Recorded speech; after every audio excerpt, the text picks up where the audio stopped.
They laughed when they thought I forgot everything. So I let them find out the hard way. I'm 82 years old, and this story is about how my own family tried to take advantage of what they thought was my declining mind. I'll admit, I do forget things sometimes. Names of people I've just met, what day of the week it is, where I put my reading glasses. It's part of getting older, and I've accepted that. But my family took those small lapses and decided I was completely senile, that I was easy pickings for their schemes. About a year ago, my daughter Karen, her husband Tom, and their 25-year-old son Brandon moved into my house. Karen said they were worried about me living alone after my wife Margaret passed away 2 years ago. She said they wanted to help me out, make sure I was eating properly, and taking my medications. I was actually grateful at first, because the house had felt empty and lonely without Margaret.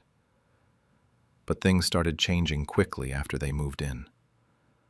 About a month after they arrived, I went looking for my car keys one morning, and Karen told me she'd sold my car. She said I wasn't safe to drive anymore, and that I should have remembered her telling me about it. I didn't remember any such conversation, and I was upset because I'd always been a safe driver. When I protested, she patted my hand like I was a confused child and said, "Dad, we talked about this. You're just forgetting again." Then my tools started disappearing from the garage. I'd been a carpenter for 40 years before retiring, and I had a full workshop of quality tools that I'd collected over decades. When I asked Tom where my table saw and router had gone, he claimed I'd told him to sell them because I wasn't using them anymore. That wasn't true. I still did small projects and repairs. But when I argued, he just exchanged a knowing look with Karen and suggested I rest. The final straw was my wife's jewelry. Margaret had a beautiful collection that she'd wanted to go to our granddaughter someday. One day I opened the jewelry box and found it empty except for a few cheap costume pieces. When I asked Karen about it, she laughed, actually laughed, and said I must have misplaced the jewelry somewhere and forgotten where I put it.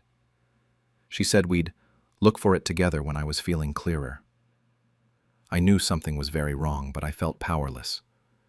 They were gaslighting me, making me doubt my own memory and perception. I started wondering if maybe I really was losing my mind more than I'd realized. Then one evening, I overheard Brandon talking on the phone in the hallway outside my bedroom. He was laughing and saying to someone, "Yeah, the old man's completely out of it. We'll get the house soon anyway. Might as well cash in on what we can now. He won't even remember what he had." Hearing my own grandson talk about me like that, eager for me to die so he could inherit my property, broke my heart. But it also cleared my mind. I realized they weren't helping me out of love. They were systematically robbing me and waiting for me to die so they could take everything else. That conversation changed everything.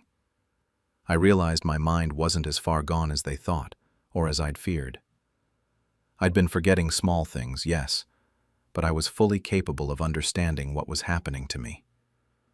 I'd been playing along, partly out of fear that I really was declining, and partly because I wanted to see how far my own family would go in taking advantage of me. The next morning, I called my lawyer, a man named Robert, who'd handled Margaret's estate and our wills years ago. I told him I needed to see him privately and urgently. He agreed to pick me up for what my family thought was a routine medical appointment. Instead, Robert drove me to his office where we spent 3 hours revising my will and creating a plan. I explained everything that had happened: the sold car, the missing tools, the disappeared jewelry, and most importantly, what I'd overheard Brandon say. Robert was appalled and told me what they were doing potentially constituted elder financial abuse. He suggested we set a trap, and I agreed. I went home and started playing up my memory problems even more. I'd ask the same questions repeatedly, seem confused about basic things, and act more helpless than I really felt. Karen, Tom, and Brandon visibly relaxed. They started getting sloppier, more open about their plans. I'd hear them discussing my assets when they thought I was napping. About 2 months after my meeting with Robert, Karen told me she'd invited a friend of hers over, a notary public, to help me with some paperwork to make things easier. She said it would help them take care of the house and bills more efficiently, since my memory was so unreliable. She presented me with a stack of papers and pointed to where I should sign. What Karen didn't know was that I'd already reviewed similar paperwork with Robert, and I recognized what these documents were. She was trying to get me to sign a deed transfer that would put my house, the one I'd owned for 40 years, entirely in her name. The paperwork was designed to look like general power of attorney documents, but buried in the legal language was the property transfer. I signed the papers in front of the notary exactly as Karen instructed. She looked so pleased with herself, thinking she'd just stolen my house right under my senile nose. What she didn't realize was that Robert had prepared identical-looking paperwork that did the opposite. With the notary's cooperation, someone Robert had brought into our plan, we'd swapped the documents at the last second. What Karen actually had me sign was a transfer of her house into my name.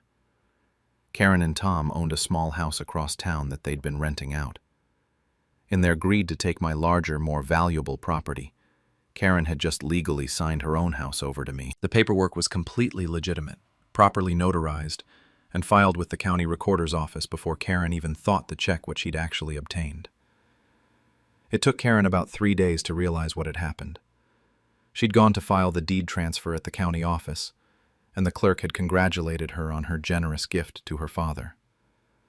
Confused, Karen actually read the documents and saw that instead of my house being transferred to her, her house had been transferred to me. She came home screaming. She threw the papers at me and demanded to know what I'd done.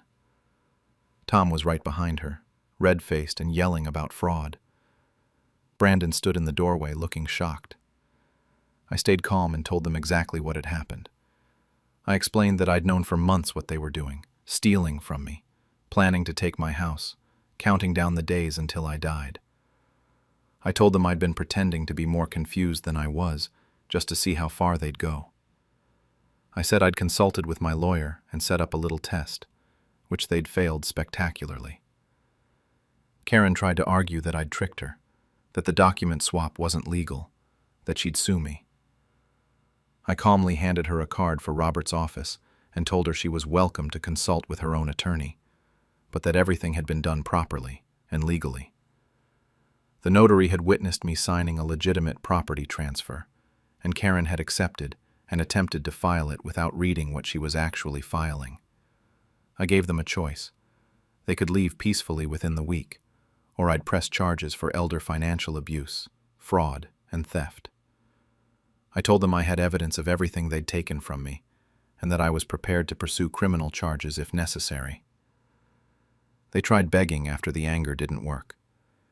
Karen cried and said she was sorry, that they'd made mistakes, but they were still family. I told her that family doesn't steal from each other and wait eagerly for death. They had until Sunday to move out. They left by Saturday.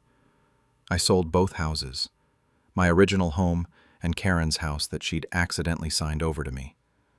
I used the proceeds to move into a nice retirement community where the staff and other residents treat me with respect and dignity. I bought myself a small fishing boat, something I'd always wanted but never splurged on. Now I spend my mornings on the water, fishing and thinking about Margaret. She would have been furious about what Karen did, but I think she'd approve of how I handled it. I learned that revenge doesn't always need anger or drama. Sometimes it just needs patience, a clear head, and a good lawyer who believes you when you say your mind is sharper than your family thinks. After my grandkids abandoned me in a nursing home, I made sure they'd never inherit a dime. I'm 82 years old now, and if you'd told me 5 years ago that I'd be where I am today, I wouldn't have believed you. I'd imagined my final years surrounded by family, grandchildren visiting with stories from their lives, holidays celebrated together, maybe even great-grandchildren to spoil. Instead, I spent 2 years staring at beige walls in a nursing home, abandoned by the family I'd sacrificed everything for. It started when I fell in my kitchen and broke my hip. I was 80, living independently in the house my late husband Harold and I had shared for 50 years. The fall was scary, and recovery was slow, but my doctor said I'd heal fine with physical therapy. That's when my son Richard and his wife Pamela decided it was too risky for me to live alone anymore. They presented it as concern for my safety. Richard said they'd been worried about me for months, that I was getting too frail to manage on my own. They suggested I move into a nursing home temporarily, just until I was fully recovered and steady on my feet. They promised it was for my own good, that they'd visit regularly, and that I could come home once the doctor cleared me. I was vulnerable and scared after the fall, so I agreed. Richard helped arrange everything and said he'd handle my finances temporarily to make sure my bills were paid while I focused on recovery. I signed some papers he brought to the hospital, trusting that my son had my best interests at heart. The first few months in the nursing home weren't terrible. Richard and Pamela visited occasionally, bringing my 2 grandchildren, Sarah, 24, and Michael, 21. But I started noticing concerning things when I reviewed my bank statements. My monthly pension deposits seemed smaller than they should be. When I asked Richard about it, he said there were fees for my care and that he was managing everything efficiently. Then my jewelry disappeared. I'd brought a few pieces with me to the nursing home. Nothing extremely valuable, but items with sentimental meaning, including my wedding ring and a necklace Harold had given me for our anniversary. When I asked Richard about them, he said he'd taken them home for safekeeping, so they wouldn't get lost at the facility. I never saw them again. About 8 months into my stay, Richard told me he'd sold my house. He said the proceeds would pay for my long-term care, and that I wouldn't be going back there anyway, since I clearly couldn't live independently. I was devastated. That house held 50 years of memories with Harold, and I'd never actually agreed to sell it. But Richard insisted it was already done, and that it was the practical decision. After the house was sold, Richard and Pamela's visits became less frequent. They'd come maybe once a month, stay for 20 minutes, and leave saying they were busy with work and the kids' activities. My grandchildren stopped coming altogether. Birthdays passed without calls. Christmas came and went with just a generic card. I'd become completely invisible to the family I'd raised and loved. I spent those months feeling hopeless and abandoned, wondering how my own son could discard me so easily. But I also had a lot of time to think. The nursing home had caring staff, and I started talking with the administrator, a kind woman named Gloria, who'd worked in elder care for 30 years. I mentioned my concerns about my finances, and Gloria gently suggested I might want to consult with a lawyer to make sure everything was being handled properly. Gloria helped me find a legal aid attorney who specialized in elder rights. When the attorney reviewed my paperwork, she discovered something crucial. Richard had never actually completed the full legal process to obtain power of attorney over my finances. The papers I'd signed in the hospital gave him temporary authority to pay specific bills, but not complete control over my accounts or the authority to sell my house. Legally, I still had full control over my remaining assets. That revelation changed everything. I realized Richard had been operating beyond his legal authority, essentially stealing from me while I was vulnerable. But it also meant I could still protect what remained. My pension, a savings account Richard hadn't found, and a life insurance policy were still under my control. I contacted an old friend, James, who'd been a financial planner and had worked with Harold before he passed. James agreed to help me quietly. We created a trust structure that would take effect immediately upon my death. Every asset I still controlled, my remaining savings, my pension survivor benefits, and the life insurance payout, would go into a scholarship fund for underprivileged students studying nursing and caregiving. James helped me choose a reputable organization to administer the scholarships, and we structured everything so it was legally airtight and irrevocable. Richard couldn't contest it or claim undue influence because multiple attorneys and doctors had evaluated my mental competency specifically for this purpose. I was clear-headed, angry, and determined to make sure my assets went to people who actually cared about others. The trust was finalized, and I updated my will to reflect my wishes. I also, with the attorney's guidance, filed a report with Adult Protective Services about Richard's unauthorized sale of my house and his misuse of my pension funds. The investigation revealed that Richard had indeed exceeded his legal authority and had profited from selling my house without proper consent.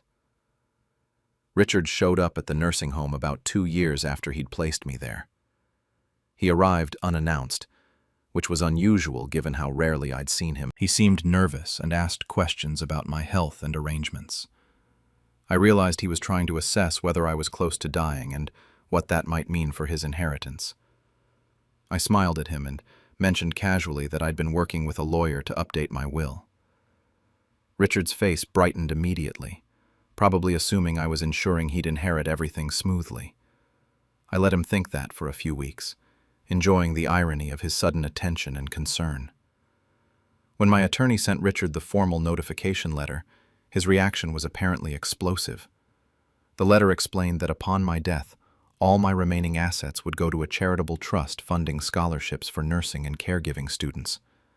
The letter also informed him that he'd been reported to Adult Protective Services for financial exploitation, and that evidence had been provided showing he'd exceeded his legal authority and sold my house without proper consent. Richard called me screaming about ingratitude and betrayal. I calmly told him that he and Pamela had abandoned me in this facility for 2 years, that they'd stolen my jewelry and sold my house, and that they'd treated me like a burden to be hidden away. I said I'd decided my money would do more good helping people who dedicate their lives to caring for the elderly than it would enriching a son who couldn't be bothered to visit his mother. He threatened to contest the will, but my attorney had anticipated that. The documentation of my mental competency was thorough, the trust was legally unbreakable, and the evidence of Richard's financial misconduct actually strengthened my case. Any contest would likely just result in additional scrutiny of Richard's actions. Now, living in a different assisted living facility that I chose and pay for with my pension and savings, I receive letters monthly from scholarship recipients. Young women and men studying nursing, writing to thank me for making their education possible, sharing their dreams of helping elderly patients with dignity and compassion. Each letter reminds me that my money is going to people who understand the value of caring for others. Richard and Pamela haven't visited since that final confrontation. My grandchildren Sarah and Michael never reached out either. I suppose they were disappointed to learn they wouldn't be inheriting anything from the grandmother they'd abandoned. The pain of that rejection still hurts, but it's softened by knowing I made the right choice. I might be old, and I might live in a facility now, but I'm not powerless or foolish. My family learned that abandoning someone doesn't guarantee an inheritance, and that stealing from an elderly parent has consequences. The money they thought they'd stolen, and the inheritance they assumed would be theirs, is instead changing the lives of young people who will spend their careers caring for people like me. Revenge, I've learned, doesn't have to be loud or dramatic. Sometimes it's as quiet as rewriting a will, as patient as waiting 2 years for the perfect moment, and as satisfying as knowing that your betrayers will never profit from their cruelty. And honestly, watching that revenge age like fine wine, getting more satisfying with each scholarship letter I receive, is better than any inheritance my ungrateful family deserved. After my grandkids abandoned me in a nursing home, I made sure they'd never inherit a dime. I'm 82 years old now, and if you'd told me 5 years ago that I'd be where I am today, I wouldn't have believed you. I'd imagined my final years surrounded by family, grandchildren visiting with stories from their lives, holidays celebrated together, maybe even great-grandchildren to spoil. Instead, I spent 2 years staring at beige walls in a nursing home, abandoned by the family I'd sacrificed everything for. It started when I fell in my kitchen and broke my hip. I was 80, living independently in the house my late husband Harold and I had shared for 50 years. The fall was scary, and recovery was slow, but my doctor said I'd heal fine with physical therapy. That's when my son Richard and his wife Pamela decided it was too risky for me to live alone anymore. They presented it as concern for my safety. Richard said they'd been worried about me for months, that I was getting too frail to manage on my own. They suggested I move into a nursing home temporarily, just until I was fully recovered and steady on my feet. They promised it was for my own good, that they'd visit regularly, and that I could come home once the doctor cleared me. I was vulnerable and scared after the fall, so I agreed. Richard helped arrange everything and said he'd handle my finances temporarily to make sure my bills were paid while I focused on recovery. I signed some papers he brought to the hospital, trusting that my son had my best interests at heart. The first few months in the nursing home weren't terrible. Richard and Pamela visited occasionally, bringing my 2 grandchildren, Sarah, 24, and Michael, 21. But I started noticing concerning things when I reviewed my bank statements. My monthly pension deposits seemed smaller than they should be. When I asked Richard about it, he said there were fees for my care and that he was managing everything efficiently. Then my jewelry disappeared. I'd brought a few pieces with me to the nursing home. Nothing extremely valuable, but items with sentimental meaning, including my wedding ring and a necklace Harold had given me for our anniversary. When I asked Richard about them, he said he'd taken them home for safekeeping, so they wouldn't get lost at the facility. I never saw them again. About 8 months into my stay, Richard told me he'd sold my house. He said the proceeds would pay for my long-term care, and that I wouldn't be going back there anyway, since I clearly couldn't live independently. I was devastated. That house held 50 years of memories with Harold, and I'd never actually agreed to sell it. But Richard insisted it was already done, and that it was the practical decision. After the house was sold, Richard and Pamela's visits became less frequent. They'd come maybe once a month, stay for 20 minutes, and leave saying they were busy with work and the kids' activities. My grandchildren stopped coming altogether. Birthdays passed without calls. Christmas came and went with just a generic card. I'd become completely invisible to the family I'd raised and loved. I spent those months feeling hopeless and abandoned, wondering how my own son could discard me so easily. But I also had a lot of time to think. The nursing home had caring staff, and I started talking with the administrator, a kind woman named Gloria, who'd worked in elder care for 30 years. I mentioned my concerns about my finances, and Gloria gently suggested I might want to consult with a lawyer to make sure everything was being handled properly. Gloria helped me find a legal aid attorney who specialized in elder rights. When the attorney reviewed my paperwork, she discovered something crucial. Richard had never actually completed the full legal process to obtain power of attorney over my finances. The papers I'd signed in the hospital gave him temporary authority to pay specific bills, but not complete control over my accounts or the authority to sell my house. Legally, I still had full control over my remaining assets. That revelation changed everything. I realized Richard had been operating beyond his legal authority, essentially stealing from me while I was vulnerable. But it also meant I could still protect what remained. My pension, a savings account Richard hadn't found, and a life insurance policy were still under my control. I contacted an old friend, James, who'd been a financial planner and had worked with Harold before he passed. James agreed to help me quietly. We created a trust structure that would take effect immediately upon my death. Every asset I still controlled, my remaining savings, my pension survivor benefits, and the life insurance payout, would go into a scholarship fund for underprivileged students studying nursing and caregiving. James helped me choose a reputable organization to administer the scholarships, and we structured everything so it was legally airtight and irrevocable.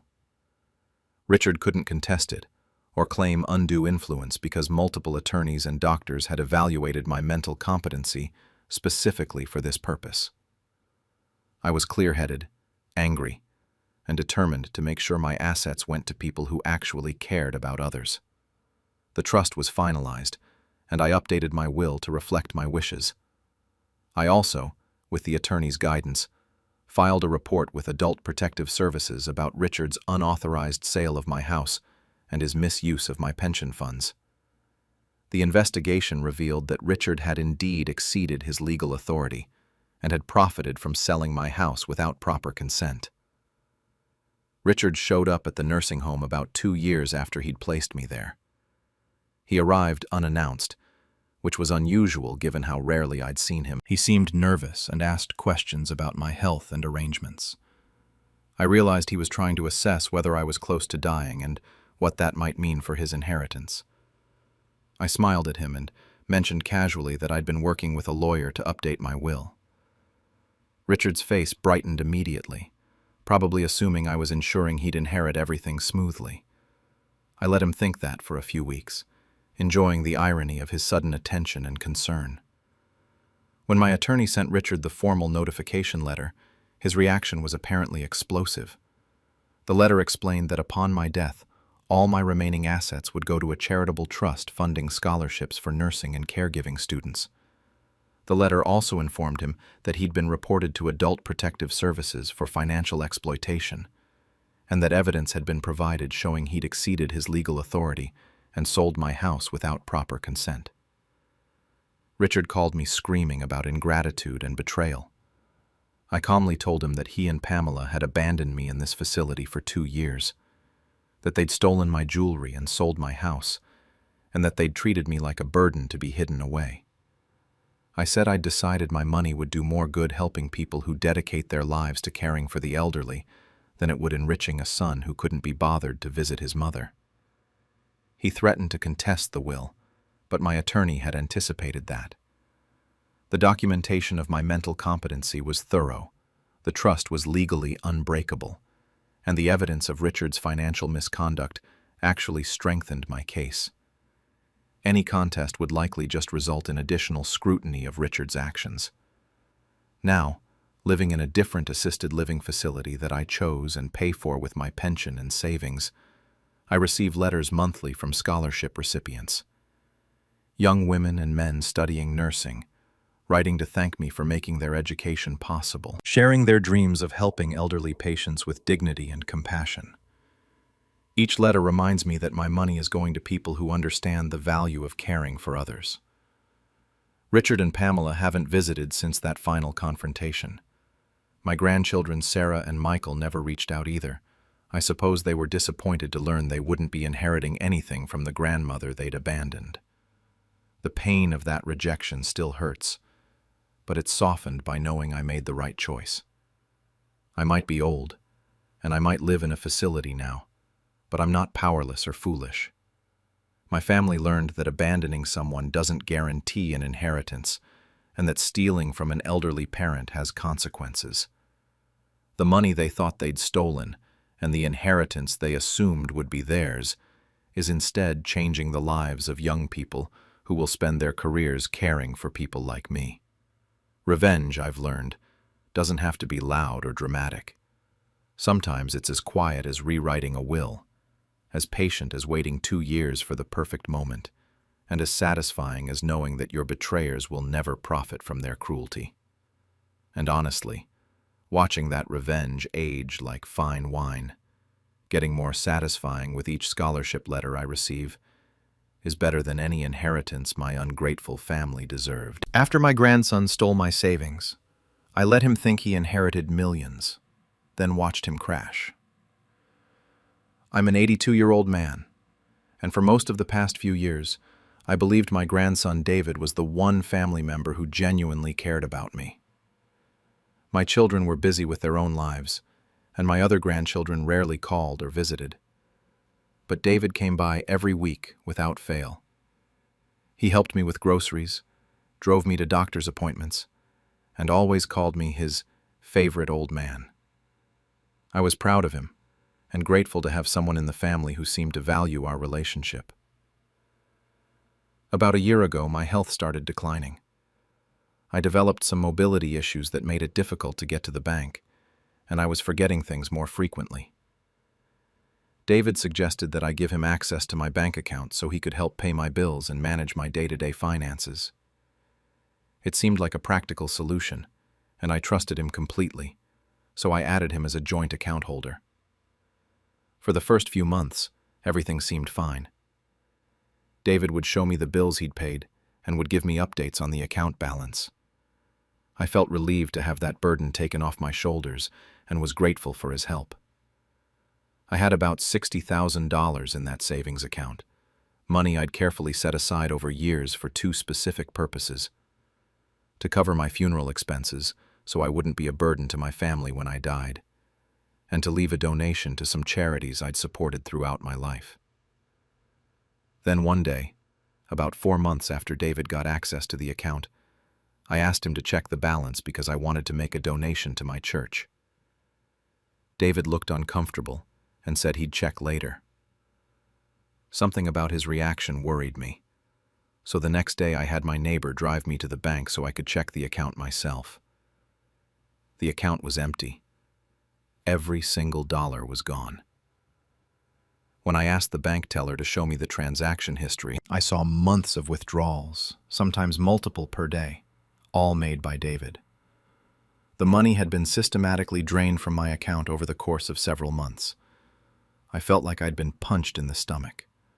My own grandson, the one person I'd trusted completely, had stolen every penny I'd saved. When I got home, I called David and asked him to come over immediately. He arrived looking nervous, probably knowing he'd been caught. When I confronted him about the empty account, David broke down crying. He admitted he'd been gambling online and had gotten in over his head with debts.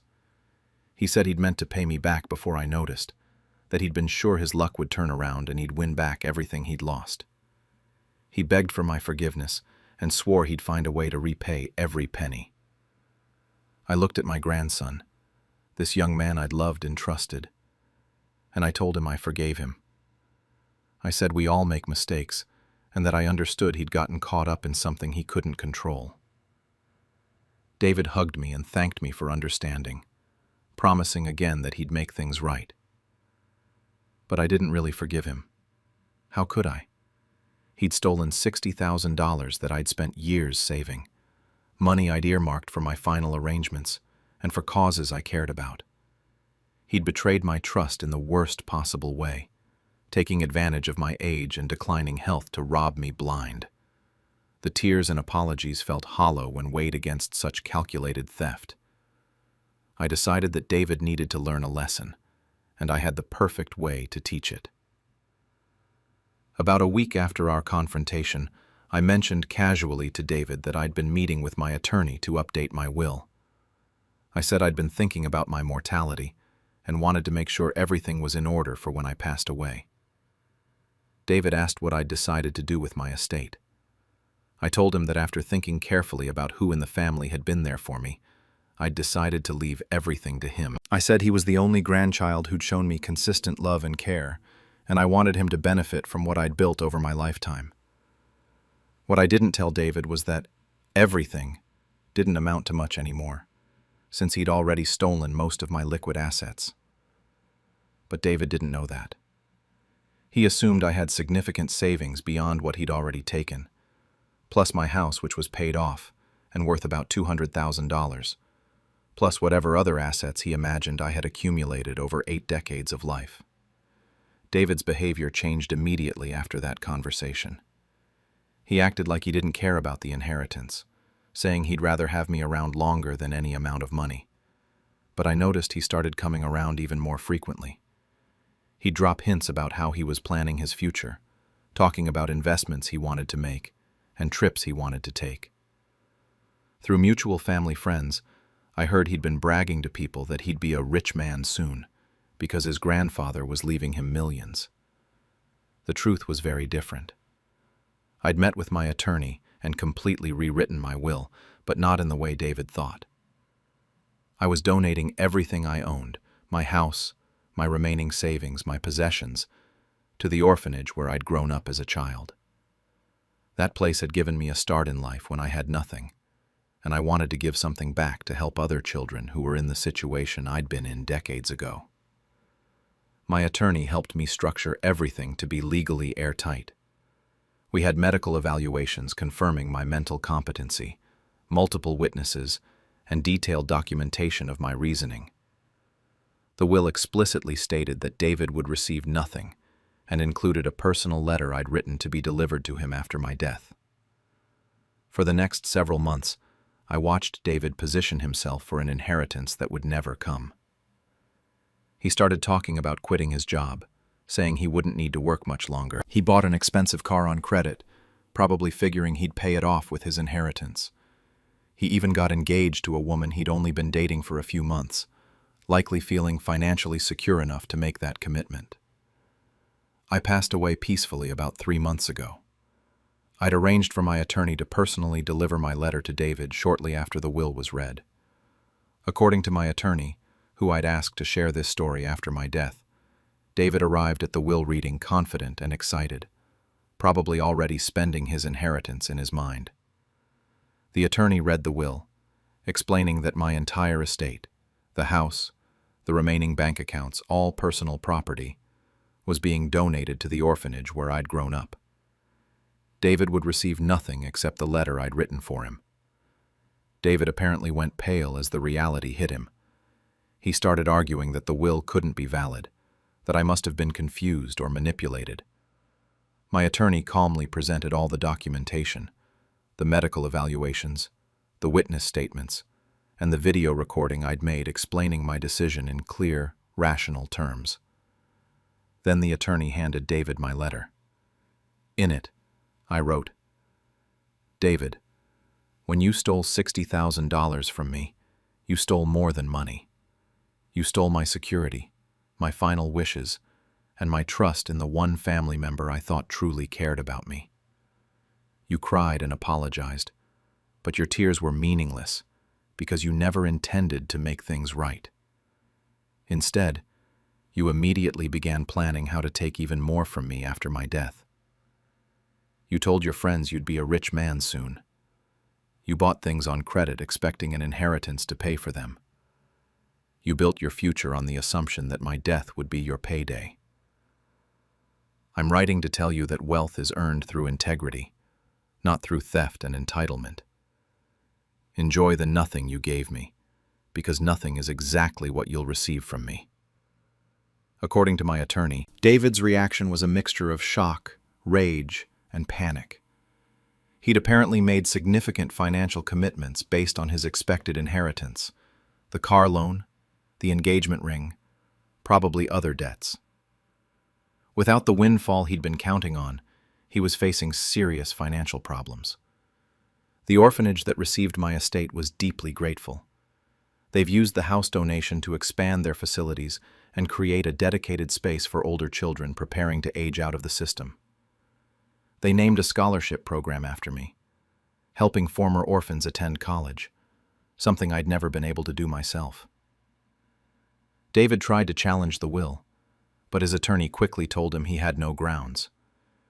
The documentation was thorough, my competency was unquestionable, and his own theft of my savings actually strengthened my case by proving his character and motivations.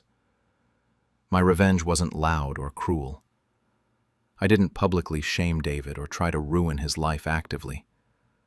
I simply let him believe he'd inherit millions, watched him build his future on that false assumption, and then pulled the foundation out from under him with a carefully crafted will and a final letter explaining exactly why. David had stolen from me when I was vulnerable, betrayed my trust completely, and then celebrated the prospect of my death as his financial salvation. In return, I made sure he learned that actions have consequences, that theft and betrayal don't lead to rewards, and that the millions he'd bragged about inheriting were nothing but his own greed and assumptions. The orphanage got my house and my remaining assets. David got nothing, and a letter explaining exactly why. That seems like perfect justice to me. Quiet, permanent, and poetic. Sometimes the best revenge is simply ensuring that someone who counted on profiting from their betrayal learns they calculated very, very wrong before they realized what they lost. I'm a 78-year-old grandmother. My husband passed 10 years ago, and back then, I thought losing him would be the hardest thing I'd ever face. Turns out I was wrong about that. After he died, I spent about a year just going through the motions. The house felt too big, too quiet. My son started coming around more often during that time. He'd check on me, help with things around the house, take me to doctor's appointments. It felt good to have him there. Made me feel less alone. Then he started bringing up the house. How it was too much for me to maintain. How the stairs were dangerous. How I shouldn't be living alone at my age. He had this way of making it all sound like concern, like he was just worried about his mother. Looking back now, I see it for what it really was. He suggested I sell the place and move into something smaller, closer to him. Said he'd help me find a nice apartment, that we could have weekly dinners, that he'd be right there if I needed anything. The way he talked about it, it sounded perfect. I'd be near family. I wouldn't be so isolated. He promised he'd take care of me. So I agreed. The house had been mine and my husband's for 45 years. Every room had a memory. But what's the point of memories when you're sitting in them alone, right? I thought being closer to my son and his family would give me something to look forward to. He handled everything with the sale, said it would be easier that way, that real estate transactions were complicated and I didn't need the stress. I trusted him. Why wouldn't I? He's my son. I signed whatever papers he put in front of me. He said not to worry about the details, that he had it all under control. The house sold for $340,000. I moved into a small apartment about 15 minutes from his place. I was actually excited at first. I kept thinking about those weekly dinners he'd promised, about being part of the family again. The first week, he didn't visit, said he was busy with work. The second week, same thing. A month in, he stopped by once. He seemed distracted the whole time, kept checking his phone. After that, the visits just stopped. I'd call and get voicemail. I'd text and get one-word responses, if I got anything at all. 3 months went by like that. Then came Christmas. I'd never spent Christmas alone in my entire life. I decorated the apartment a little, made a small dinner for myself, and waited. I thought maybe he'd surprise me. The phone never rang. Nobody knocked on my door. I just sat there in the silence. That's when I started going through my paperwork. Couldn't sleep much anyway, and I needed something to do. I was looking at bank statements, trying to make sense of my finances. The house had sold months ago, but I couldn't find any record of the money in my account. Nothing. Just my Social Security deposits and my small pension. I called the title company. Took me 3 tries to get someone who would actually look into it. When she came back on the line, she told me the money from the sale had gone directly into my son's account. I sat there holding the phone for a long time after she hung up. Then I called him. He answered on the 4th ring. When I asked him about the money, he didn't even sound worried. He just said it was more efficient this way, that he was managing it for me. I asked him to send me an accounting. He said he would. Nothing came. Weeks passed. I called again. He got defensive, irritated, said I didn't understand how these things worked. That's when I understood. He didn't want to take care of me. He wanted to take care of himself. My husband used to play chess. He'd sit at the kitchen table for hours, thinking through his moves. He always said the key to winning wasn't aggression, it was patience. Wait for your opponent to make a mistake, then strike. I never thought I'd need that lesson, but there I was at 78, learning to play the long game. I started researching.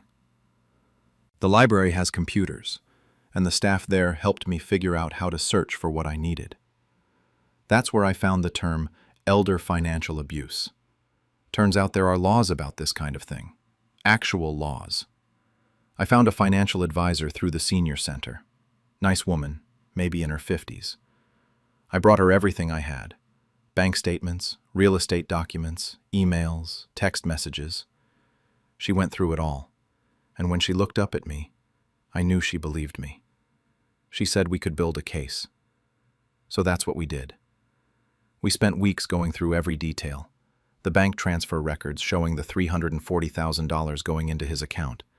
The papers I'd signed that I didn't fully understand at the time. The text messages where he'd promised to take care of my finances, even the record of his 2 visits over 6 months, including the one where he'd complained about gas prices the whole time. The file we built was 3 inches thick. Then he showed up out of nowhere on a Tuesday afternoon, just knocked on my door like nothing was wrong. I looked out the window first and saw it. A brand new truck in the parking lot. Black, shiny, one of those expensive ones. He was wearing a watch I'd never seen before, too. He came in, gave me a hug, acted like everything was fine. Made excuses about being busy, about how life gets crazy. Said he'd try to visit more often. I made him coffee. I smiled. I asked about his family. And the whole time I watched him sit there and lie to my face. He left after 40 minutes, said he'd see me soon. I knew he wouldn't. 2 days later, I met with an attorney who specialized in elder abuse cases. The financial advisor had recommended her. We filed a report with the authorities. The detective told me these cases were more common than people think. That didn't make me feel better, but at least someone was taking me seriously. The investigation took about 3 weeks. I didn't tell my son anything. Didn't call, didn't text. I just waited. When his accounts got frozen, he called me screaming. I'd never heard him that angry. He wanted to know how I could do this to him, how I could betray him like this. He's my son, he kept saying, after everything he'd done for me. I let him talk, let him cycle through the rage and the panic and the excuses. He said I didn't understand finances, that this was all a misunderstanding, that he was going to fix it. Then he tried to guilt me, said I was ruining his life. When he finally stopped to breathe, I said it, nice and calm. You stole from the wrong old woman. He started threatening me then, said he'd fight this, that I'd never see his kids again, that I was making a huge mistake. I hung up on him. The bank repossessed his truck 2 days later. He called 4 more times. I didn't answer. His wife called once too, screaming about how I was destroying their family. I blocked that number too. For the first time in months, I slept through the entire night. I called my daughter the day after I hung up on my son. She lives out of state, about 11 hours away. I told her everything. She didn't ask a lot of questions, didn't need me to justify anything. She just said she'd be there soon. She got in her car that same day, drove straight through. When she walked into my apartment the next morning, she hugged me like I was the one who needed saving. Maybe I was.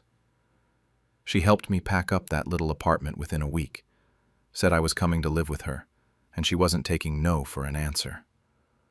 Honestly, I didn't want to say no.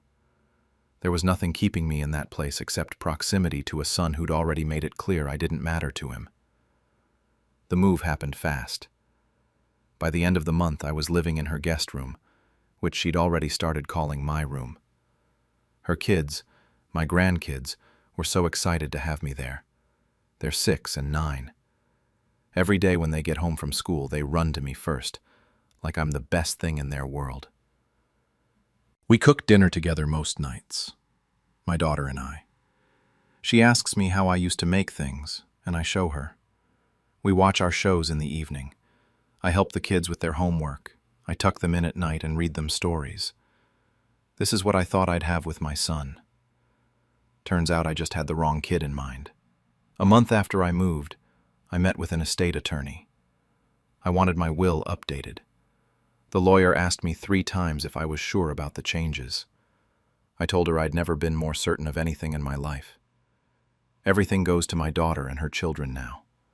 The money I have left, my possessions, whatever's mine when I'm gone, it's all theirs. My son gets nothing. It's written explicitly in the will, so there's no confusion later. The investigation into my son is still ongoing. Last I heard, they're building a case for criminal charges. He's tried to contact me a few times, letters that I return unopened, calls from numbers I don't recognize that I don't answer. My daughter offered to deal with it all for me, but I told her I could handle it. Some of the extended family took his side. My sister called me vindictive, said I was being cruel, that he's still my son, that family is supposed to forgive. I told her she was welcome to give him her money if she felt that strongly about it. She hasn't called since.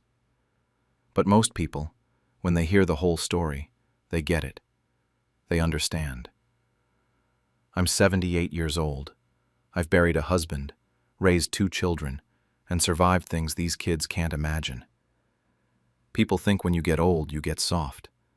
They think you'll just accept whatever scraps they throw your way, that you're too tired or too confused to fight back. My son made his choice when he put my money in his account, when he stopped visiting, when he left me alone on Christmas. I made mine when I picked up the phone and called that attorney. I'm not done living yet. I'm just done being used. Every morning I wake up in my daughter's house. I hear those kids laughing in the kitchen. My daughter brings me coffee. We make plans for the day. And I remember that family isn't about blood. It's about who shows up. And I'm finally surrounded by people who actually want me here. Burying the will. They tried to steal. I'm an 82-year-old grandfather, dealing with my daughter Claire, 54, and her husband Tom, 52.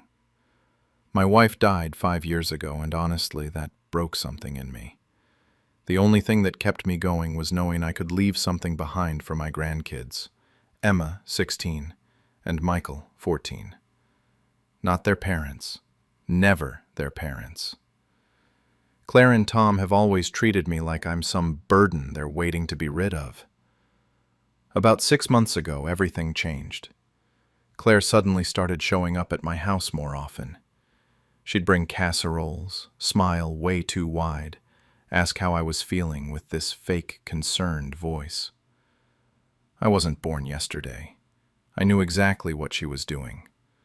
The questions started innocent enough, asking if I needed help with paperwork, if my affairs were in order, that kind of thing. But then she got more direct. Where did I keep important documents? Had I updated my will recently? Did I need help organizing things? My health had been declining, heart condition, trouble getting around, and the worse I got, the more she visited, the more she asked. I'm not senile. I see exactly what's happening. 2 months ago, on a Tuesday afternoon, I caught her. I was in my recliner, pretending to nap, because something felt off about her visit that day. I heard her walk past me into my home office. Then I heard the desk drawers opening, papers rustling, her moving things around. I opened my eyes just a crack and watched her go through my files. When she found the folder, she actually whispered, "Yes," under her breath, like she'd won something. She took photos with her phone, then tucked the whole folder into her purse. Then she had the nerve to walk back into the living room and gently wake me up, asking if I needed anything, with that same fake smile. I didn't say a word, just pretended to wake up all groggy and told her I was fine. But inside, I knew she'd taken the bait. See, I need to explain what she actually took. 3 months earlier, before my health got really bad, I'd gone to see my lawyer, Frank. He's been handling my stuff for 20 years, and he warned me. Said he'd seen this happen before with families. So we came up with a plan. We created a fake will, one that left everything to Claire. The house, my savings, all of it. That fake will got filed in my desk at home in an obvious spot. The real will, the one that puts everything in trust for Emma and Michael until they turn 25, got filed officially with Frank's office. Notarized, legal, done. After Claire stole that folder, everything changed. She got impatient, started rushing through visits, sighing loudly when I asked for help with something simple. One night I overheard her whispering to Tom in the kitchen that it won't be long now. Like she was waiting for me to just hurry up and die already. Last month my health got worse. I needed more care than I could manage at home. Claire suggested a nursing home real quick, the cheapest one in the area, obviously. But I had other plans. I chose my own place, a nice facility with good staff and decent food. I could afford it. And once I was settled into that comfortable room, I made one final call to Frank. Time to make everything official. The nursing home I picked is actually pretty nice. Good food, staff that gives a damn, clean rooms. I'm paying for it myself out of my savings, and it's worth every penny. Claire visited once, looked around at everything, and made some snide comment about me wasting money. I just played frail and let her think whatever she wanted. 2 weeks after I moved in, Frank came by with the final paperwork.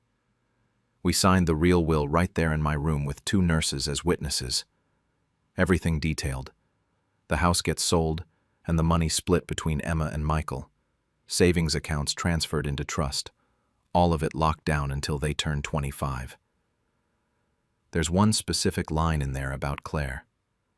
She gets $1 and nothing more for reasons she understands. Frank filed it with the county that same day. Notarized, official, untouchable. After that, I just waited. Days turned into weeks. Emma and Michael kept visiting on weekends like always, just being kids, thinking Grandpa moved somewhere with better care. They had no idea about any of this. Claire's visits got even more rare. She'd call occasionally, asking about my papers, if I needed help organizing things. I'd tell her everything was fine. 3 weeks ago, I got a call from Frank's secretary. She said Claire had just been there. Then Frank called me directly and told me what happened. Claire had walked into his office with the fake will, trying to look sad but practically bouncing in her chair. She asked about beginning probate proceedings. Frank's secretary had to remind her that I'm not actually dead yet. Claire said she just wanted to be prepared, because it wouldn't be long. Then she asked if the will she brought was the valid one on file. Frank told her no. Said the valid will was filed 6 weeks ago, and what she had in her hand meant nothing legally. He said her face went white. She demanded to see the real will. He refused. Told her that's not how it works until after someone dies. But he did confirm she wasn't a beneficiary. She apparently lost it. Started accusing him of letting me be manipulated, demanding to know when I filed it, threatening to get her own lawyer. Frank told her to leave before he called security. After that, Claire went completely silent. No calls, no visits. I figured she was processing, maybe talking to an attorney to see if she had any options. Meanwhile, I just felt peace. Justice in motion. This week on Wednesday, the nurses mentioned Claire had called, asking about visiting hours. I knew she was coming for answers, so I prepared myself. She stormed into my room that afternoon. She looked terrible, angry, tired, like she hadn't slept. Tom wasn't with her. She came alone. She demanded to know why I would do this to her, going through all her justifications about being my daughter and taking care of me, and how the kids don't need that money. I stayed calm, let her get it all out. Then I told her I was awake that Tuesday, that I saw her going through my desk, saw her take the will. She tried to deny it at first, then made excuses about just trying to help. I looked at her and said what I'd been holding in for months. You were ready to bury me for money, so I buried your inheritance first. I explained that Emma and Michael would get everything because they visit out of love, not greed. She cried, though I couldn't tell if it was guilt or just anger about the money. She tried one last plea about being my daughter. I told her she stopped being my daughter when she started counting down the days until I died. She left after that. I stayed in my chair, watching her go. I wasn't happy exactly, but I was resolved. Emma and Michael still don't know about any of this, and honestly, I stayed smiling. For the first time in months, I could finally rest. It's been 4 days since Claire stormed out. Haven't heard from her at all. Tom called once, trying to play peacemaker, asking if I could reconsider because she's still my daughter. I shut that down pretty quickly. Polite, but firm. Emma and Michael came this weekend for their regular visit. They noticed something was different, said I seemed lighter, happier. Michael even asked if something happened. I thought about telling them, but decided against it. They don't need that burden right now. Emma brought photos of their grandma, and we just sat there, reminiscing. Those kids actually knew my wife, loved her. That's what matters. Apparently, Claire's been telling her version to other family members because my sister called, asking what really happened. I didn't go into detail, just said I'm taking care of who took care of me. Some people understood. Some think I've been too harsh. I stopped caring what they think. Frank called yesterday with an update. Claire hired an attorney to contest the will. He said she has no case. The will is airtight and I'm mentally competent. But it shows she's not giving up. Even now, knowing the truth about what she did, she's still chasing the money. That tells me everything I needed to know.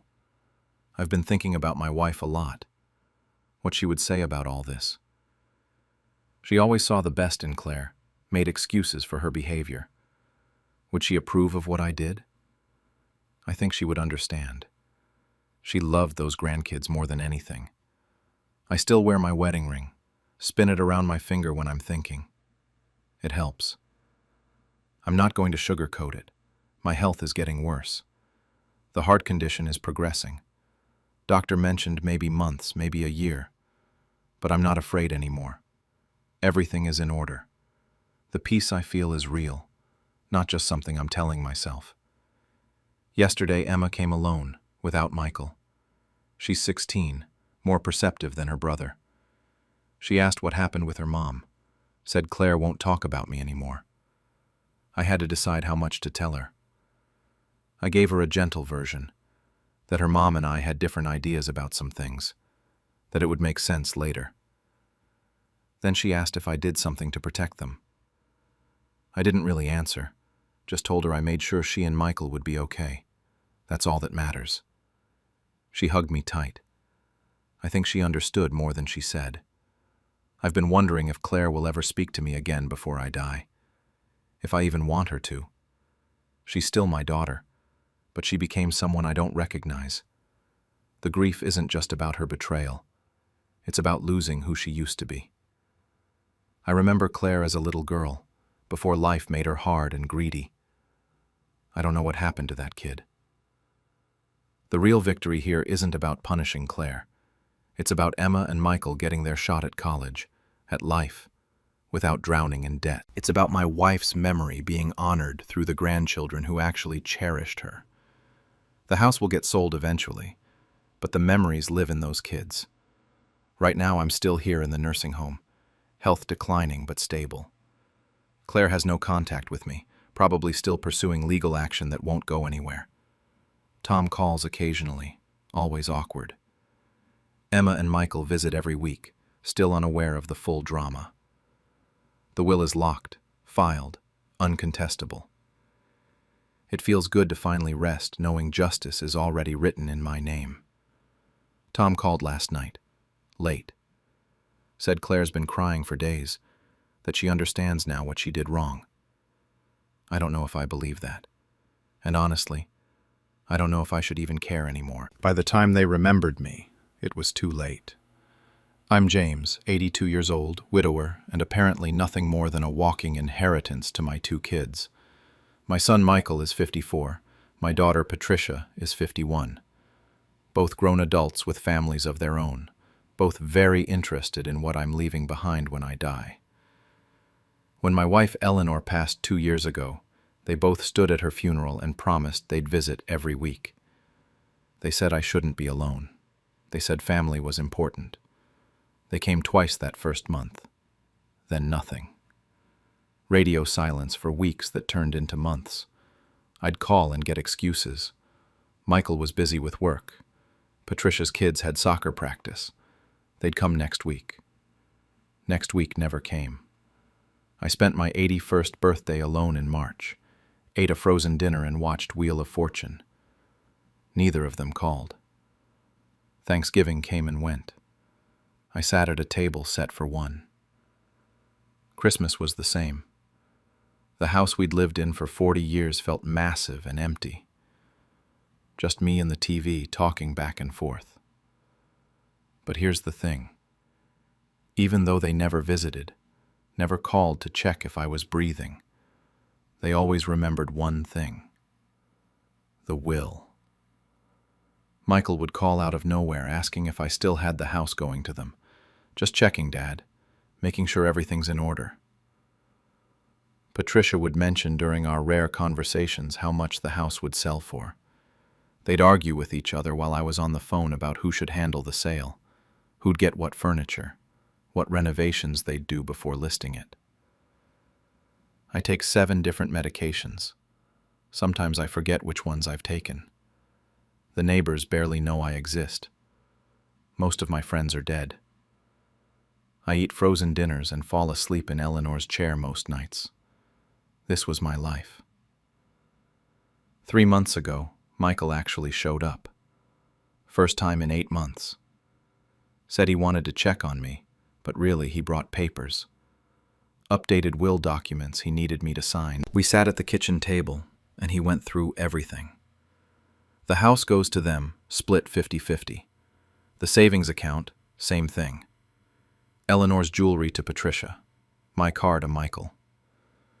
I mentioned I'd been feeling tired lately, just making conversation. He nodded, then his phone rang. Patricia. He answered, and I heard him say he was at my place, going through the will stuff. Then he said something that burned itself into my brain. He thought he wasn't on speaker. He told Patricia, "Good, you'll be gone soon anyway. Then we can finally sell this place." I heard it clear as day. He realized a second too late that the phone was facing up on the table. He tried to backtrack, said he didn't mean it like that. Patricia was yelling through the speaker asking what happened. I just stood up and asked him to leave. He tried to explain, but I opened the door and waited. He left. That night I couldn't sleep. I sat in Eleanor's chair thinking about my own children waiting for me to die, counting down the days until they could cash out. Eleanor's last words to me kept playing in my head. She'd squeezed my hand and whispered, "Don't let them forget what family really means." I realized they'd already forgotten, or maybe they never knew. Either way, something had to change. I wasn't going to spend whatever time I had left being treated like a bank account with a pulse. I need to explain something that happened years ago, back in 1998. There was a little girl named Sarah Chen who lived 3 houses down from us. She was 7 years old and her parents were a mess. Young couple, both struggling with addiction, barely holding it together. They neglected Sarah badly. You could tell just by looking at her. Eleanor noticed her one evening eating from our trash cans. We started leaving food on the porch. Then Eleanor invited her in. The parents didn't care. I think they were relieved someone else was feeding their kid. When Sarah was 9, CPS got involved, and her parents lost custody. She went into the foster system, but we stayed in her life. We weren't official foster parents, too old for that by then, but the system listed us as family friends. We bought her school supplies and clothes. She came to every holiday dinner, every birthday celebration. I taught her to ride a bike. Eleanor helped with her homework. Michael and Patricia were already adults by then with their own lives. They barely noticed Sarah existed. When they did notice, they complained, asked why we were wasting money on some random kid.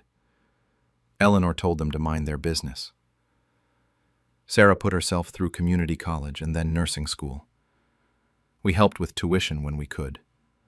Not a lot, but enough to make a difference. She graduated and got a job at the hospital. She never forgot what we did for her. When Eleanor died 2 years ago, Sarah came to the funeral. She stayed the whole time. Michael and Patricia left early, said they had to get back to work. Since Eleanor passed, Sarah visits every Tuesday and Saturday. She brings groceries. She organizes my medications into those weekly pill containers. She checks my blood pressure. She sits and listens to my old stories about the war, about Eleanor, about when my kids were young. She calls me Pops. I call her Sweetheart. She never asks for anything, never mentions money. She just shows up. A week after Michael said I'd be gone soon anyway, I called my lawyer, explained the whole situation. The years of my kids ignoring me versus Sarah showing up twice a week without fail. My lawyer asked if I was sure, confirmed I was mentally competent, advised me of my rights. I told him I'd never been more sure of anything. I changed the entire will. The house, the savings account with $340,000, my car, Eleanor's jewelry, everything goes to Sarah. I left Michael and Patricia $1 each, so they couldn't claim I forgot about them. I added a letter explaining exactly why I made this decision. I told Sarah about it last month. She cried and tried to refuse, said she didn't visit me for money. I know that. That's exactly why I'm doing it. I told her she's my daughter in every way that matters. She finally accepted after I practically begged her. She made me promise to tell Michael and Patricia myself. I refused. Told her they'd find out when they needed to. The lawyer sent letters to both of them yesterday. Standard notification that there had been changes to the estate, requesting they contact the office. Both called me within an hour. First time I'd heard from either of them in 4 months. I didn't answer. Let it go to voicemail. They showed up at my house an hour later. Patricia came in first, practically shouting before she even got through the door. "What is this about the will?" Michael was right behind her. First time they'd both been in my house together in over a year. They stood in my living room demanding answers. I stayed calm, told them I'd left everything to Sarah. There was this silence, maybe 5 seconds. Then both of them exploded. Patricia asked who the hell Sarah was. I reminded them. The little girl from down the street they ignored for 20 years. Michael actually laughed and said, "That Chinese kid?" I corrected him. "Korean. You'd know if you'd ever paid attention." That's when it got ugly. Patricia screamed that I was senile, being manipulated. Michael threatened to get me declared incompetent. They called Sarah a gold digger, said she must have brainwashed me. Patricia actually had the nerve to say they were my real children, like biology mattered more than the last 2 years of eating dinner alone.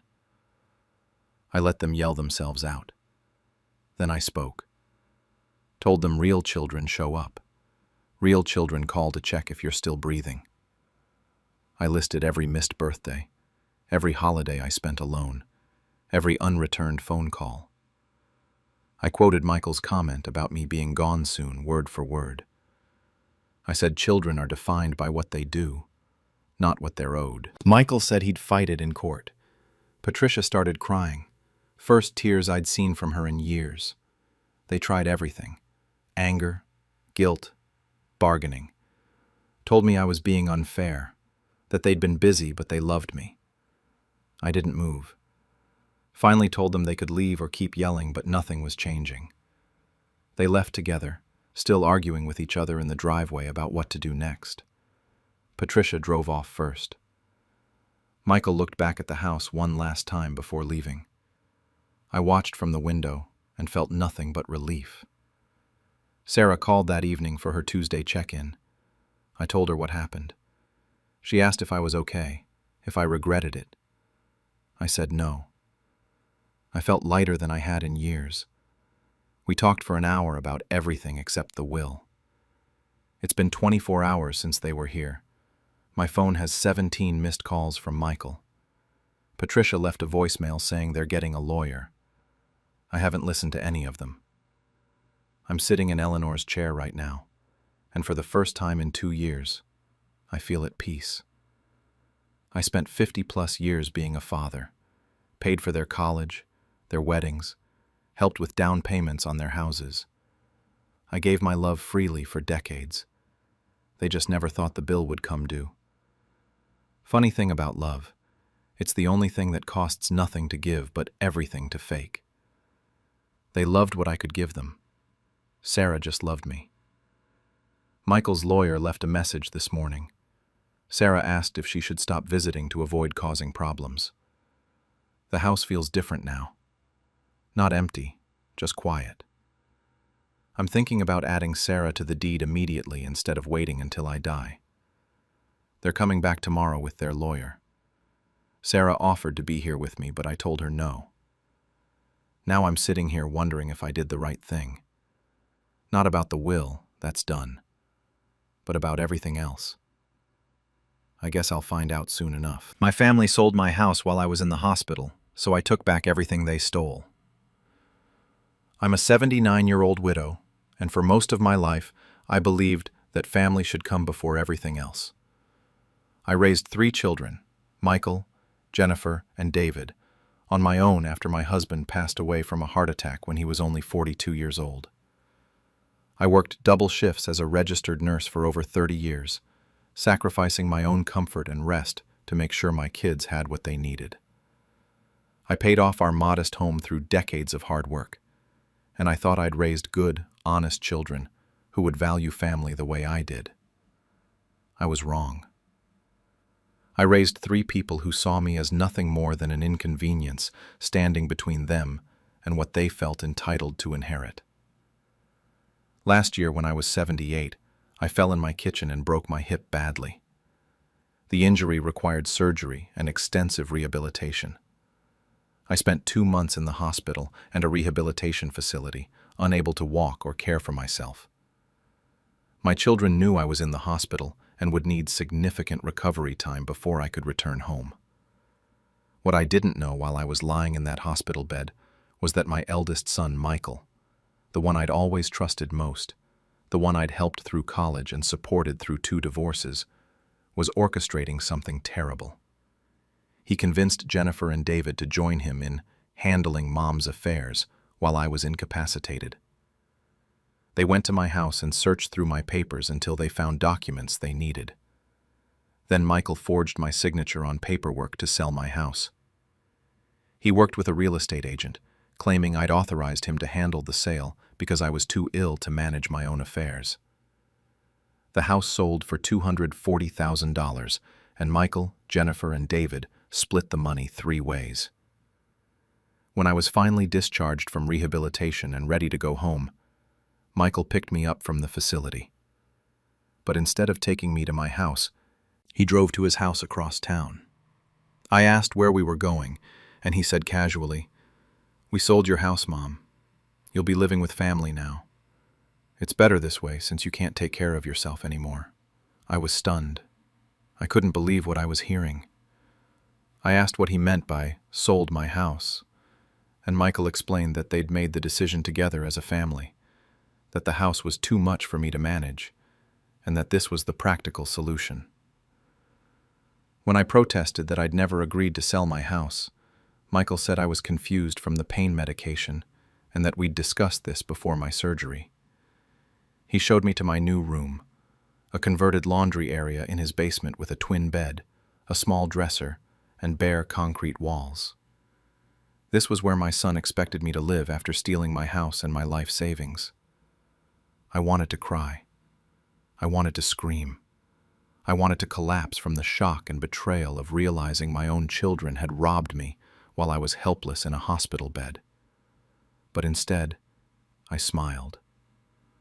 I thanked Michael for taking care of everything and said I was tired and needed to rest. I went to that horrible basement room, closed the door, and started planning. What my children didn't know, what I'd never told them, was that 2 years earlier, I'd heard horror stories from several friends about adult children who'd stolen their parents' homes or manipulated them into signing over property. These stories had frightened me, and I'd consulted with my attorney about protecting myself. My attorney had suggested transferring my property into a trust.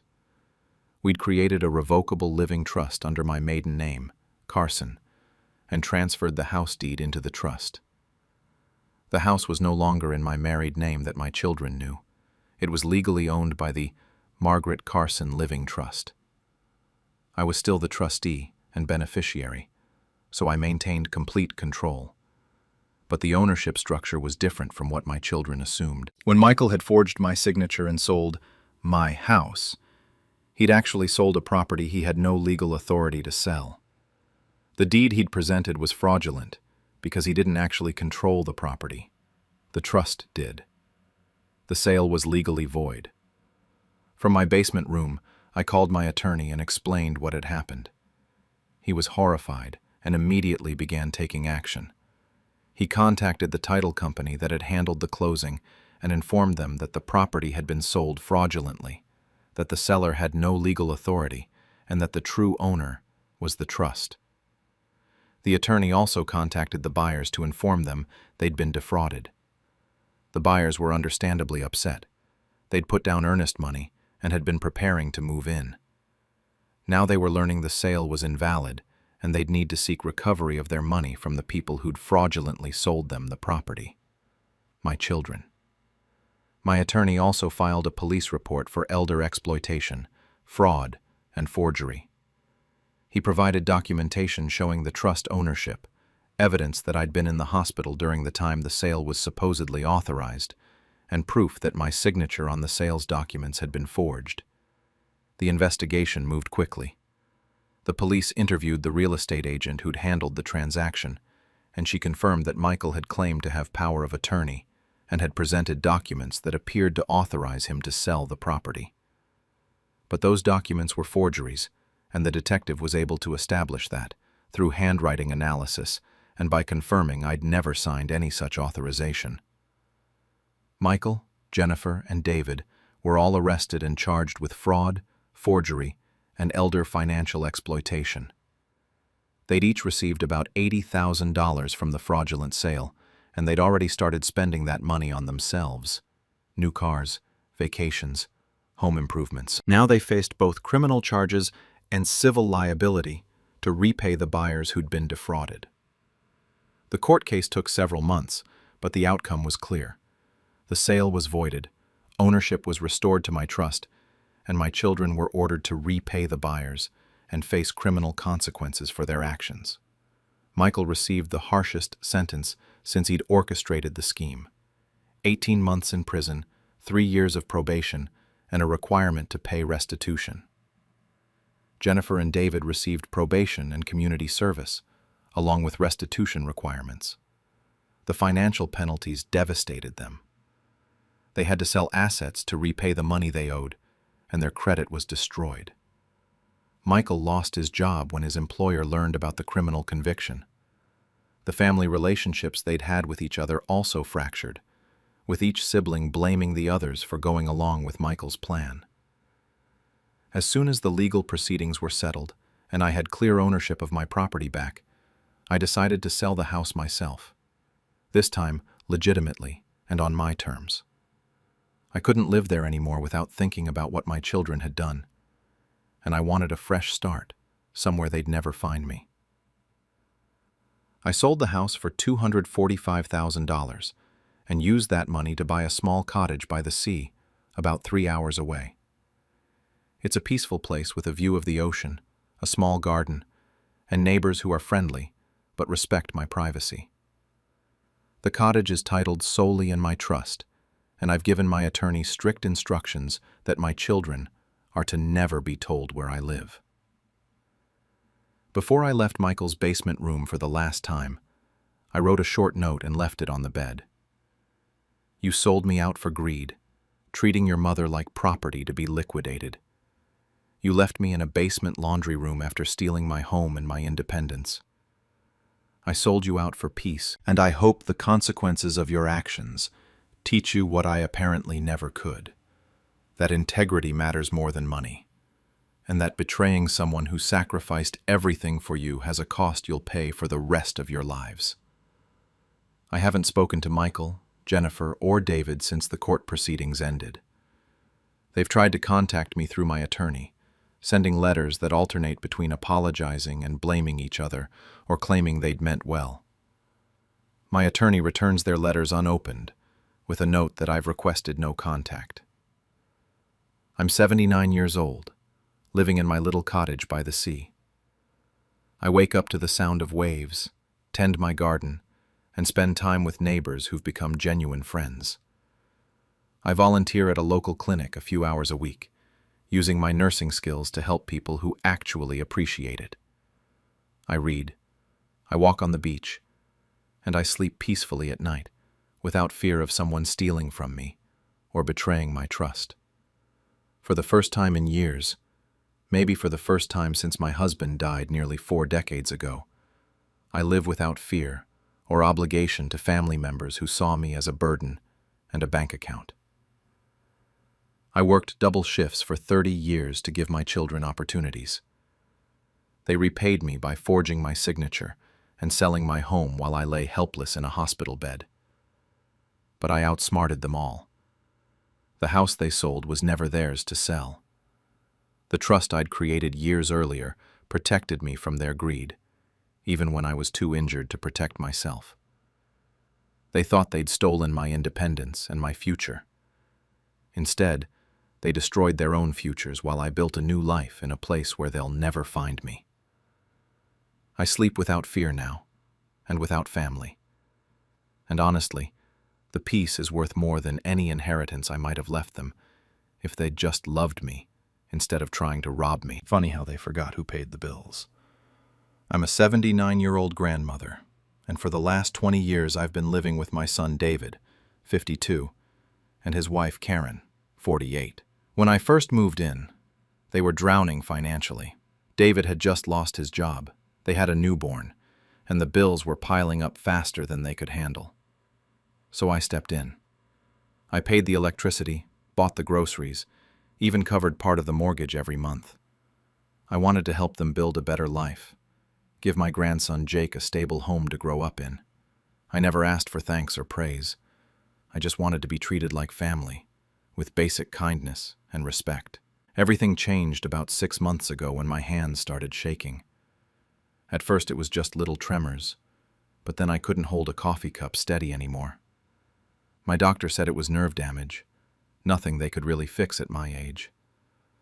I needed a walker to get around safely, and suddenly, I went from being a helpful member of the household to dead weight. The shift was immediate. Karen started making comments about how much space my medical equipment took up. David stopped asking how I was feeling. I'd hear them talking in the kitchen late at night, and one time I caught Karen's voice through the thin walls, saying I was becoming a financial drain. She didn't know I could hear her, or maybe she didn't care. My son didn't say anything to defend me. He just went quiet. Then they started locking up the food. I'm not joking. They put padlocks on the pantry and the refrigerator, said I was eating too much and they needed to budget better. I'm 79 years old and I weigh maybe 120 pounds soaking wet. They were nickel and diming their own mother over groceries, The same groceries I'd been buying for 2 decades. 3 weeks ago, they told me my bedroom was needed for storage. David said it was temporary, just until they reorganized the house. They moved me into the garage. Not a converted garage, not a finished space. The actual garage where they parked the car. It was cold at night and smelled like gasoline and motor oil. They gave me a cot and a space heater that barely worked. When I asked when I could move back to my real room, Karen said they'd figure it out eventually. Last Tuesday night, they both came into the garage and sat down on the folding chairs they kept out there. They had this look on their faces like they'd rehearsed what they were about to say. David cleared his throat and told me they'd made a decision. They were selling the house and putting me in a care facility. Karen jumped in and said I couldn't stay there anymore, that it wasn't working out, that they needed to focus on their own future now that they were getting older. They expected me to cry. I could see it in their faces. They thought I'd beg them to let me stay, promise to be less trouble, maybe even offer them more money. Instead, I smiled. A real, genuine smile. Because in all their planning and their cruelty and their scheming about my future, they'd forgotten one tiny detail. The house is in my name. Has been since the beginning. When they were about to lose everything 20 years ago, I didn't just help with the mortgage. I bought the house outright and put it in my name. I let them live here, let them think of it as theirs, never mentioned the paperwork. And they'd completely forgotten. I didn't tell them that night, though. I just nodded and said I understood, that I'd start making arrangements. The looks of relief on their faces made me sick. For the next week, I let them think they were in control. I watched them make phone calls to care facilities, heard Karen looking up prices online and complaining about how expensive everything was. They got bolder, started talking openly about selling my furniture, about which of my belongings they'd keep and which they'd donate. David even mentioned something about finally turning my old bedroom into the home office he'd always wanted. They had no idea I was making calls of my own from that freezing garage. I contacted my lawyer, a woman named Patricia who'd handled my affairs for years. I explained the situation and asked her what my options were. She didn't even hesitate. I owned the house free and clear, had all the documentation, and they were technically tenants living there without a lease. I had every legal right to evict them. We scheduled everything for the following Wednesday. I need to explain something about the house because this is important. When David and Karen were about to lose everything 20 years ago, they didn't just need help with bills, they were facing foreclosure. David came to me crying, said they were going to lose the house and end up on the street with baby Jake. So I made them an offer. I'd buy the house from the bank, pay off what they owed, and they could stay there. I put everything in my name because their credit was destroyed, and no bank would work with them. I told David at the time that we'd figure out the ownership details later, once they got back on their feet. But later never came. They started treating it like their house, making decisions about renovations and painting and furniture without asking me. I let them because I figured they needed that sense of control, that feeling of having a home. I kept paying the property taxes, the insurance, all of it. They never asked about the paperwork, and I never brought it up. Last Wednesday, while they were both at work, Patricia showed up with a sheriff's deputy and a moving truck she'd arranged. It took most of the day, but we packed up everything that belonged to David and Karen. Clothes, electronics, furniture they'd bought, all of it. We stacked the boxes neatly on the curb. Then we changed every lock on every door. I waited inside. Patricia stayed with me in case things got ugly. Around 6 in the evening, I heard David's car pull into the driveway. Then silence. Then footsteps running up to the front door. The key didn't work. More footsteps, faster now, panicked. They tried the back door, the side door. Then the pounding started. David was shouting through the door, asking what was going on. Karen was screaming. The sheriff's deputy went outside and explained the situation to them, showed them the eviction paperwork. I heard David's voice crack when he yelled that this was his house, that I couldn't do this. I opened the door but kept the chain lock on, just enough to see their faces. David looked like someone had punched him in the stomach. He started crying, asking how I could do this to him, saying we were family. I kept my voice calm and steady. I told him I'd funded his life for decades, and the only reason he was homeless now was because he forgot who kept the lights on. Karen started screaming about lawyers and betrayal, and how dare I. I looked at my son and said he'd had a choice. He could have treated me with basic human dignity in my own home. He chose the garage instead. The deputy made them leave the property. I closed the door and locked it. Yesterday morning, my grandson Jake showed up with his truck to help me move. He's 28 now, has his own place across town with his partner. He'd been texting me worried messages for months, asking if I was okay, saying something felt off when he visited. I'd been downplaying it because I didn't want to put him in the middle of things with his dad. But when I called him Wednesday night and told him what happened, he just said to pack my stuff, and he'd be there first thing in the morning. We loaded up my belongings from the garage. Boxes of photos, my clothes that all smelled like gasoline, the few personal items Karen hadn't already tried to claim. Jake didn't say much while we worked, but I could tell he was angry. Finally, when we were almost done, he stopped and looked at me and said that people who treat you like a burden don't deserve your kindness. That he was glad I finally stood up for myself, because he'd been watching them mistreat me, and it made him sick.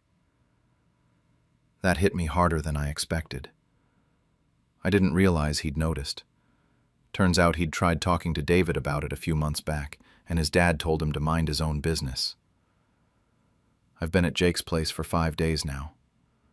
I have a real bedroom with a real bed and windows that let in actual sunlight. His partner Maria makes sure I'm comfortable, asks if I need anything, includes me in conversations at dinner. It's such a stark difference from the garage that sometimes I just sit in my room and cry from relief. The phone call started almost immediately. David called 17 times the first day alone. I didn't answer. His voicemails went from angry to desperate to apologetic.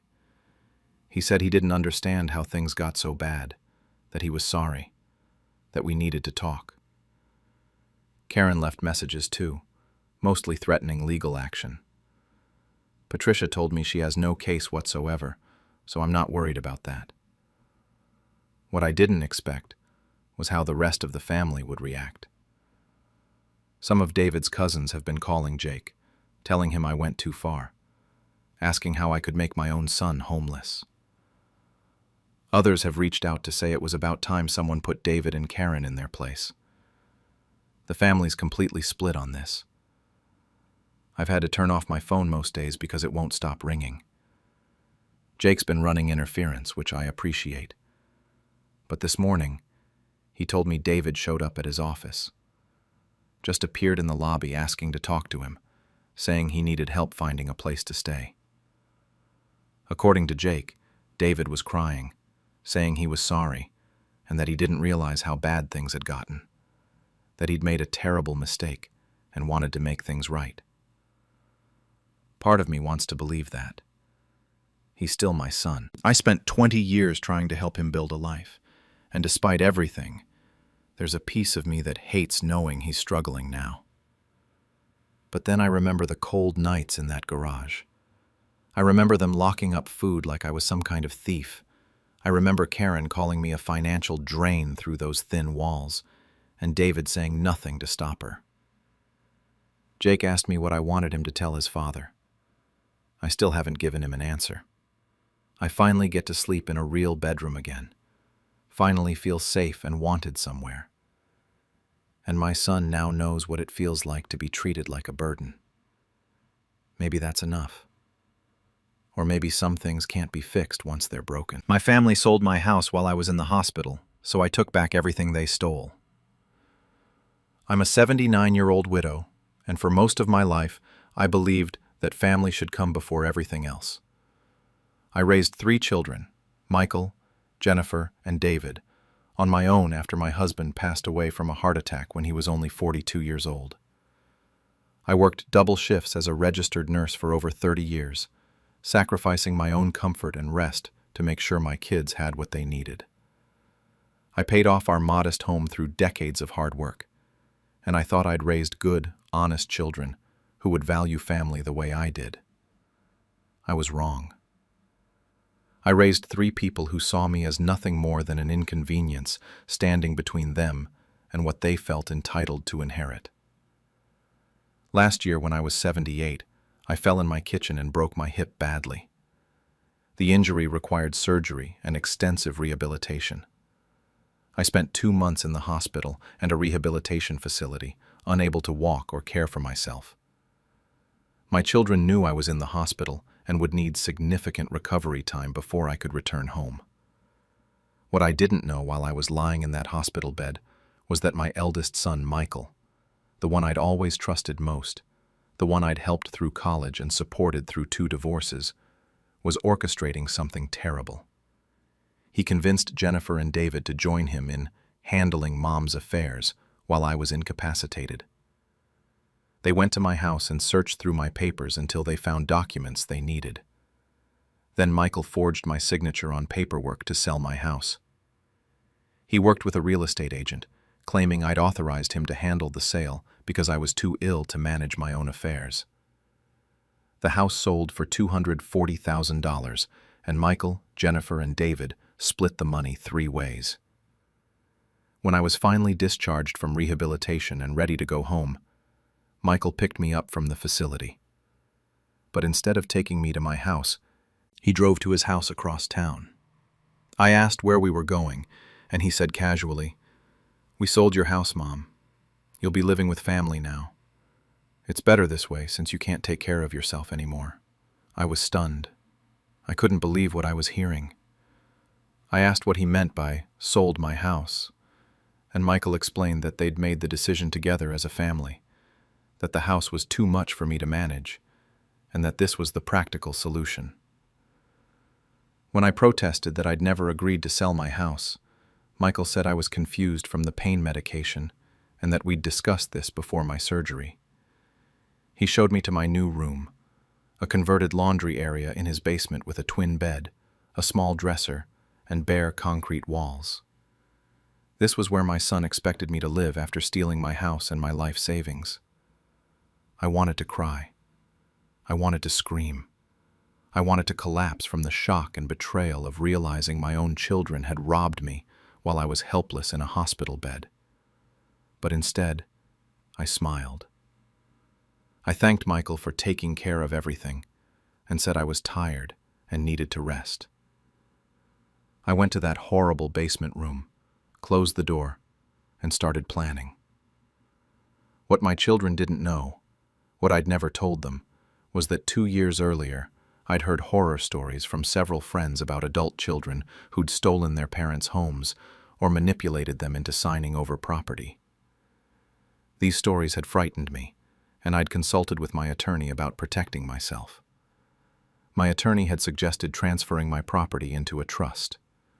We'd created a revocable living trust under my maiden name, Carson, and transferred the house deed into the trust. The house was no longer in my married name that my children knew. It was legally owned by the Margaret Carson Living Trust. I was still the trustee and beneficiary, so I maintained complete control. But the ownership structure was different from what my children assumed. When Michael had forged my signature and sold my house, he'd actually sold a property he had no legal authority to sell. The deed he'd presented was fraudulent because he didn't actually control the property. The trust did. The sale was legally void. From my basement room, I called my attorney and explained what had happened. He was horrified and immediately began taking action. He contacted the title company that had handled the closing and informed them that the property had been sold fraudulently, that the seller had no legal authority, and that the true owner was the trust. The attorney also contacted the buyers to inform them they'd been defrauded. The buyers were understandably upset. They'd put down earnest money and had been preparing to move in. Now they were learning the sale was invalid, and they'd need to seek recovery of their money from the people who'd fraudulently sold them the property. My children. My attorney also filed a police report for elder exploitation, fraud, and forgery. He provided documentation showing the trust ownership, evidence that I'd been in the hospital during the time the sale was supposedly authorized, and proof that my signature on the sales documents had been forged. The investigation moved quickly. The police interviewed the real estate agent who'd handled the transaction, and she confirmed that Michael had claimed to have power of attorney and had presented documents that appeared to authorize him to sell the property. But those documents were forgeries, and the detective was able to establish that through handwriting analysis and by confirming I'd never signed any such authorization. Michael, Jennifer, and David were all arrested and charged with fraud, forgery, and elder financial exploitation.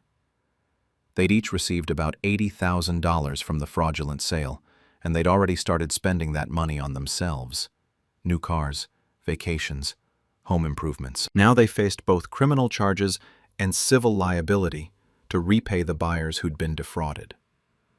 The court case took several months, but the outcome was clear.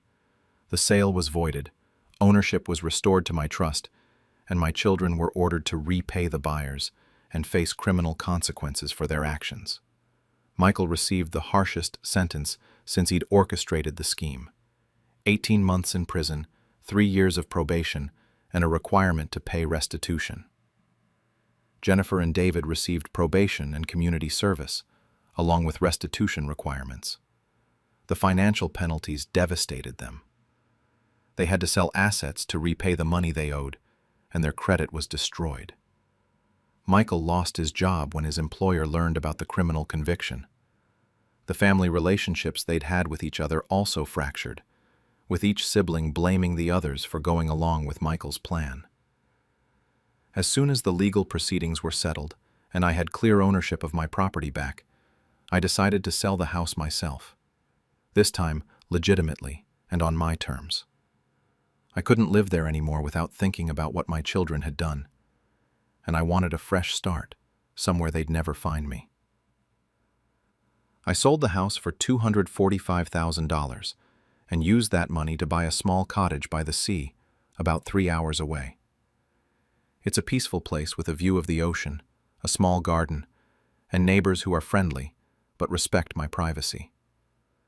The cottage is titled solely in my trust, and I've given my attorney strict instructions that my children are to never be told where I live.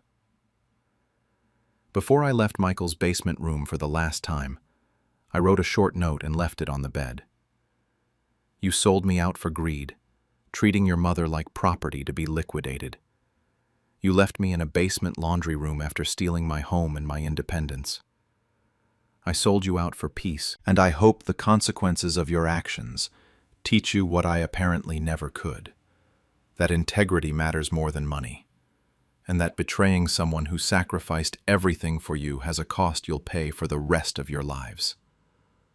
I haven't spoken to Michael, Jennifer, or David since the court proceedings ended.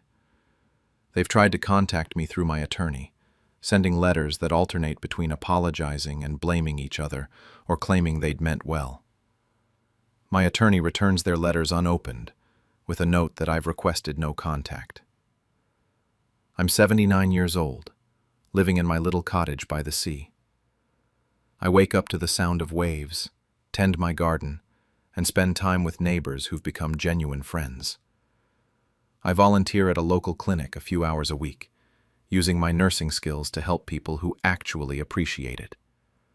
I read, I walk on the beach, and I sleep peacefully at night, without fear of someone stealing from me or betraying my trust. For the first time in years, maybe for the first time since my husband died nearly 4 decades ago, I live without fear or obligation to family members who saw me as a burden and a bank account. I worked double shifts for 30 years to give my children opportunities. They repaid me by forging my signature and selling my home while I lay helpless in a hospital bed. But I outsmarted them all. The house they sold was never theirs to sell. The trust I'd created years earlier protected me from their greed, even when I was too injured to protect myself. They thought they'd stolen my independence and my future. Instead, they destroyed their own futures while I built a new life in a place where they'll never find me. I sleep without fear now, and without family. And honestly, the peace is worth more than any inheritance I might have left them if they'd just loved me instead of trying to rob me. Suddenly, they remembered I exist. I'm a 74-year-old grandfather, and for most of my life I thought my family loved me. I raised 2 sons, Michael, 48, and David, 45, in a small 3-bedroom house on the edge of town. Nothing fancy. I worked at Jimmy's Auto Repair for 42 years, came home greasy every night, but the bills got paid. My wife Eleanor handled everything else. She made that house a home. When Eleanor died 3 years ago, everything changed. The funeral was packed. Both my sons showed up with their families, tears in their eyes, promising they'd visit more. Michael told me they'd take care of me. David nodded along and said I wouldn't be alone. That lasted about 6 weeks. After that, the calls stopped. Birthdays came and went, with maybe a text message if I was lucky. Thanksgiving, Christmas, Easter, there was always an excuse. The in-laws, the kids' schedules, work commitments. They never actually showed up. I'd call them sometimes, leave voicemails just checking in. Most of the time, no response. When they did answer, it was always the same. Busy with work, busy with the kids, busy with life. 5-minute conversations that felt like pulling teeth. Months turned into a year, then 2. My phone collected dust except for telemarketers and doctors' offices. Then, 7 months ago, I had the heart attack. I was in my garage, trying to fix Mrs. Henderson's lawnmower for free like I always did for the neighbors, when the pain hit. Felt like someone drove a spike through my chest. I managed to crawl inside and dial 911 before everything went black. Woke up 2 days later in the hospital with tubes everywhere. A nurse told me I'd been lucky. Another 10 minutes and I wouldn't have made it. My sons showed up within hours of me waking up. Both of them. I hadn't seen them in person in over a year, and suddenly there they were, standing at the foot of my hospital bed looking concerned. Michael said I'd scared them. David asked why I hadn't told them my heart was bad. I hadn't told them because I didn't know, and because they never asked how I was doing anyway. But I was too tired to be bitter right then. I was just glad to see them. For 3 days they visited, brought flowers, sat with me, asked about my recovery plan. I thought maybe Eleanor's death and my brush with death had finally woken them up. Maybe this was the turning point. It was a turning point, just not the one I hoped for. About a week after I got home from the hospital, Michael called. Not to check how I was feeling, to ask about the house. He said it was a lot of maintenance and maybe it was time to think about selling. He and David could help me manage the money. That word, money. 2 days later, David called asking if I'd updated my life insurance recently.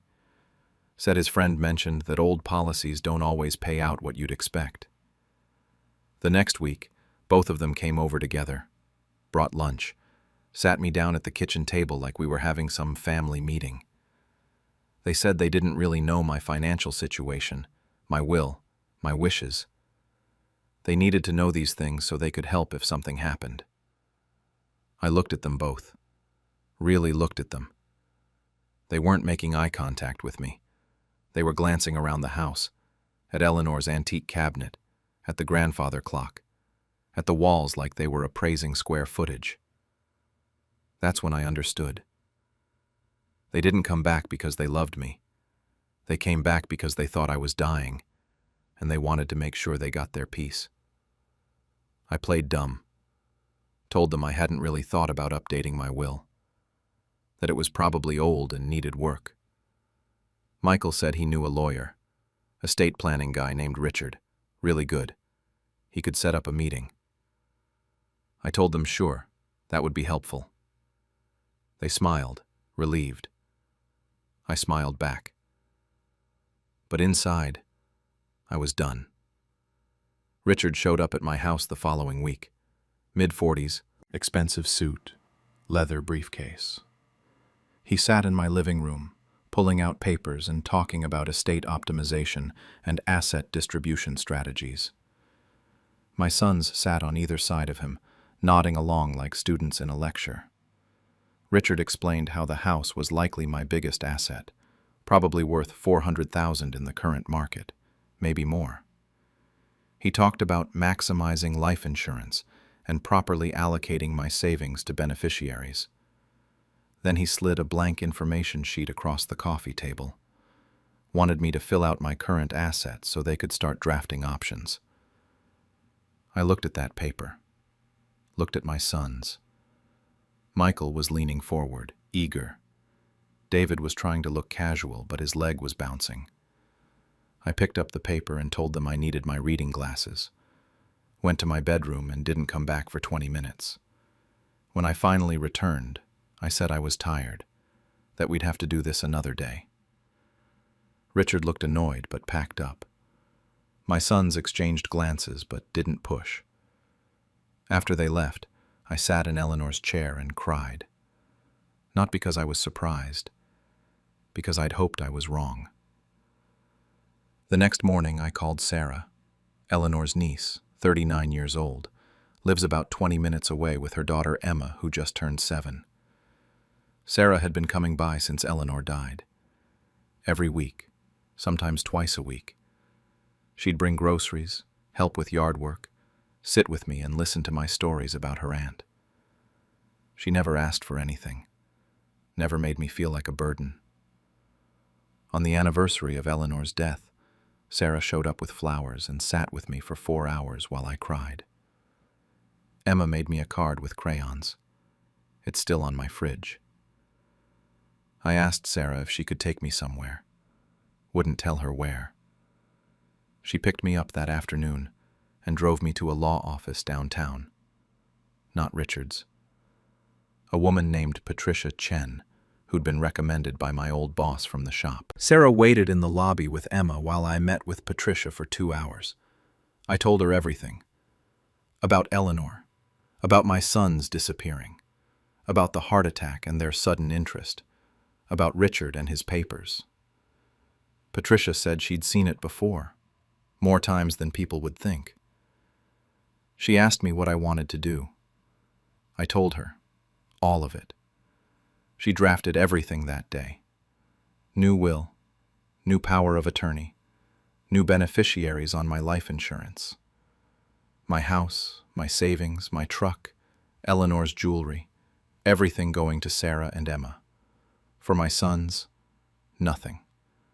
Not even the watch my father gave me that Michael used to ask about. Patricia had me sign everything, got it notarized, filed it properly. She told me it was airtight. If my sons tried to contest it, they'd lose, especially with the documentation of their absence and sudden reappearance. Sarah drove me home and didn't ask what I'd done. That evening she called and told me I didn't have to do whatever I did today, that she came to see me because she loved me, because Eleanor would have wanted her to, not for anything else. I told her I knew. That's exactly why I did it. Meanwhile, my sons kept circling.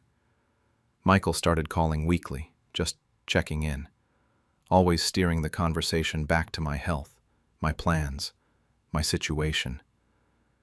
David would text every few days with articles about retirement communities and senior living options.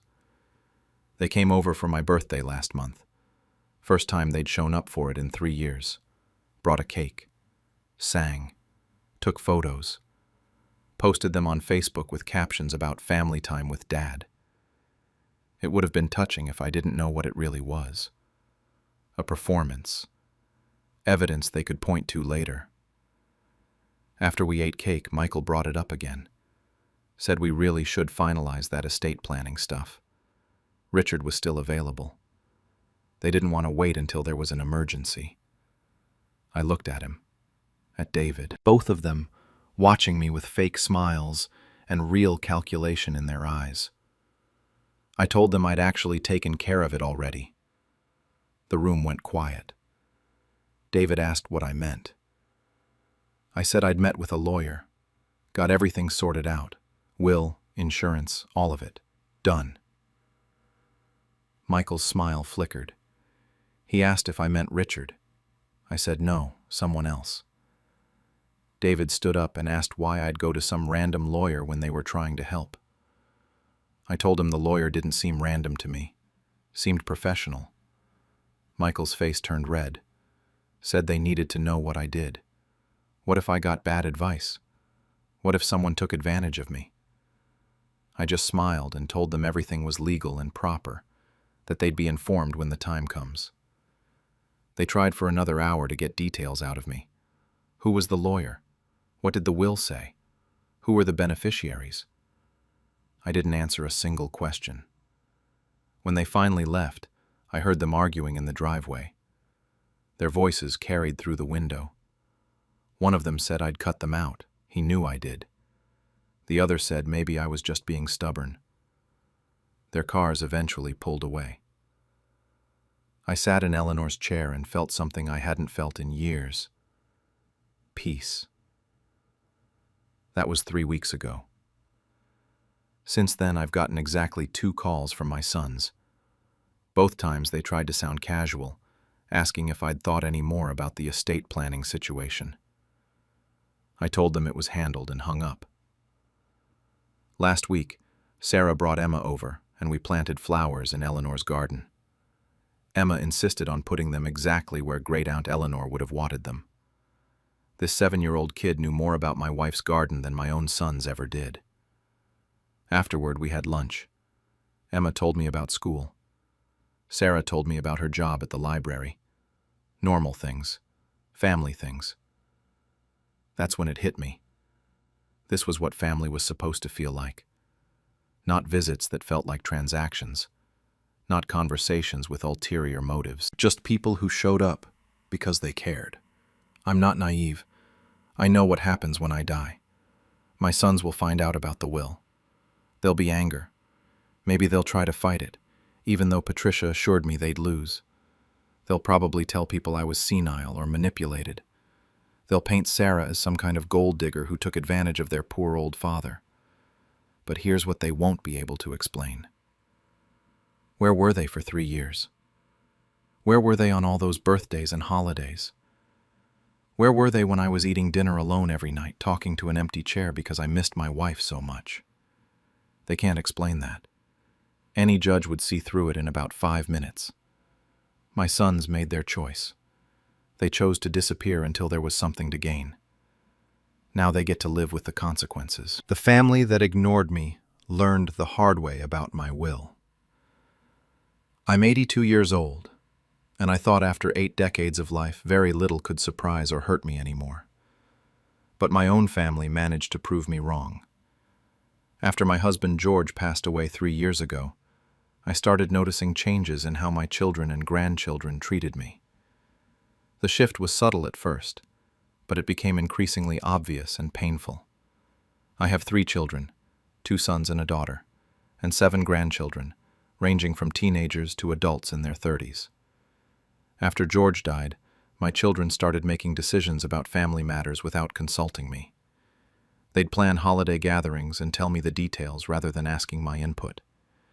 They'd discuss family finances and estate planning among themselves, then inform me of their conclusions as if I wasn't capable of participating in the conversation. When I'd offer advice based on my years of experience, they'd smile patronizingly and say things like, "That's nice, Mom," before completely ignoring what I'd said. My oldest son actually patted my hand once and said, "Different times now, Ma. You wouldn't understand how things work these days." The financial disrespect started small. My daughter borrowed $500 for car repairs and never mentioned paying it back. My younger son took $1,200 from my desk drawer, saying he'd pay me next month. But that was 8 months ago. When I brought it up, he acted offended that I was tracking it so closely and said family shouldn't keep score. But what really hurt was how they started treating my home. My children and grandchildren would show up unannounced, raid my refrigerator, help themselves to anything they wanted, and leave messes for me to clean up. They'd take items from my house, tools, dishes, even some of George's belongings, without asking. Once I overheard my grandson laughing on the phone, saying, "Yeah, Grandma's place is like a free store. She doesn't even notice what's missing anymore." That comment cut deeply because it revealed what they really thought, that I was too old and oblivious to notice or care that they were taking advantage of me. They saw me as a resource to be used rather than a person to be respected. I realized then that I needed to teach them a lesson they wouldn't forget. I decided to revise my will in a very deliberate way. I'd always planned to leave my estate divided among my children and grandchildren, but their behavior had shown me they didn't value or respect what I'd worked my whole life to build. They just saw it as money and property they were entitled to when I died. Over the next several months, I worked with my attorney to create a new will that would reflect my true wishes and send a clear message to my family. I made sure every decision was properly documented and legally sound. My attorney understood what I was doing and supported my choices completely. I arranged for my beautiful antique furniture collection, pieces George and I had collected over 50 years of marriage, to be donated to our local historical museum. My vintage 1967 Mustang, which my sons had always assumed they'd inherit and sell, would go to my cousin's son in another state, who'd actually appreciated cars and had written me thoughtful letters over the years. My savings and investment accounts, totaling about $180,000, would go to a children's literacy charity I'd supported quietly for decades. My house would go to my neighbor Eleanor, who'd been checking on me daily since George died, bringing me meals when I was sick, and treating me with genuine kindness and respect.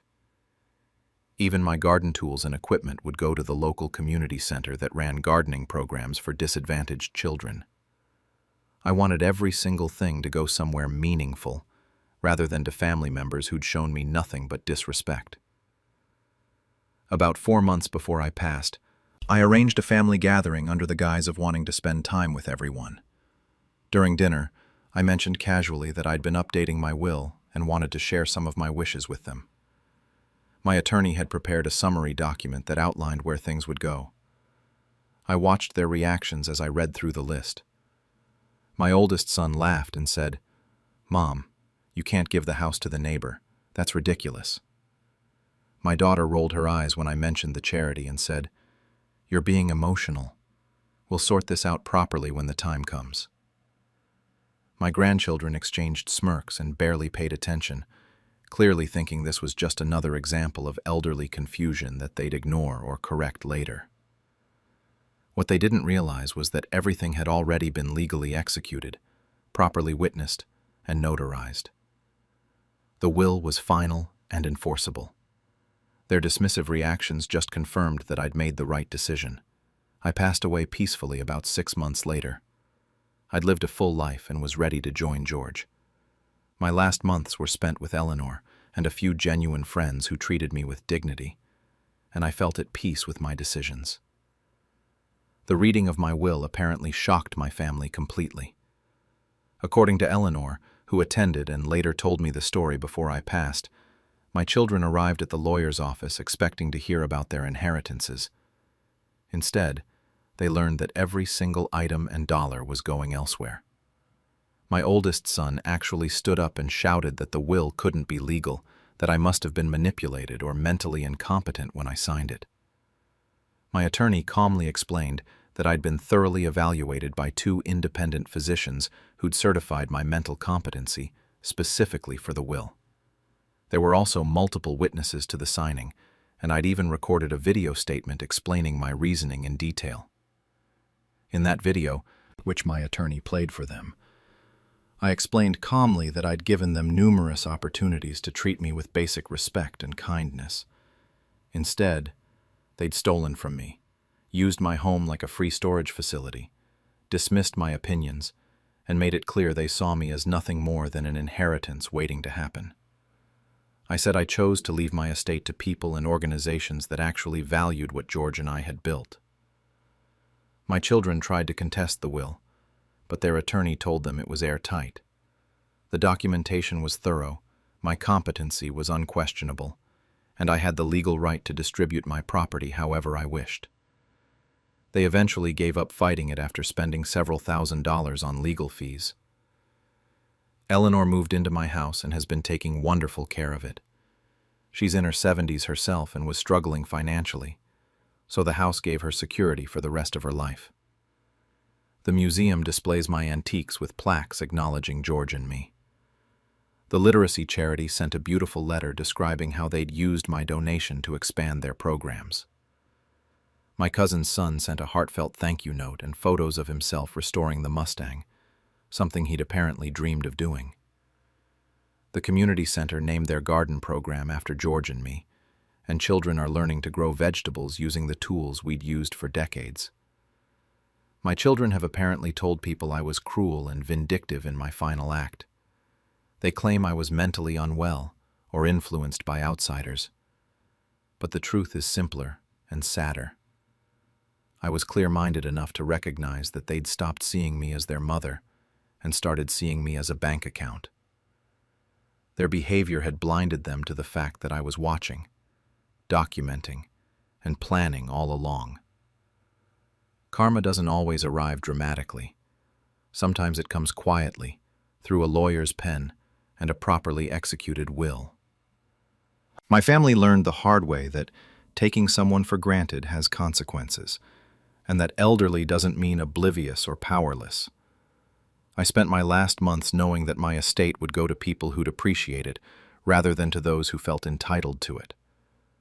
That knowledge gave me more peace than any amount of money could have bought, and the lesson my family learned was worth more than any inheritance they expected to receive.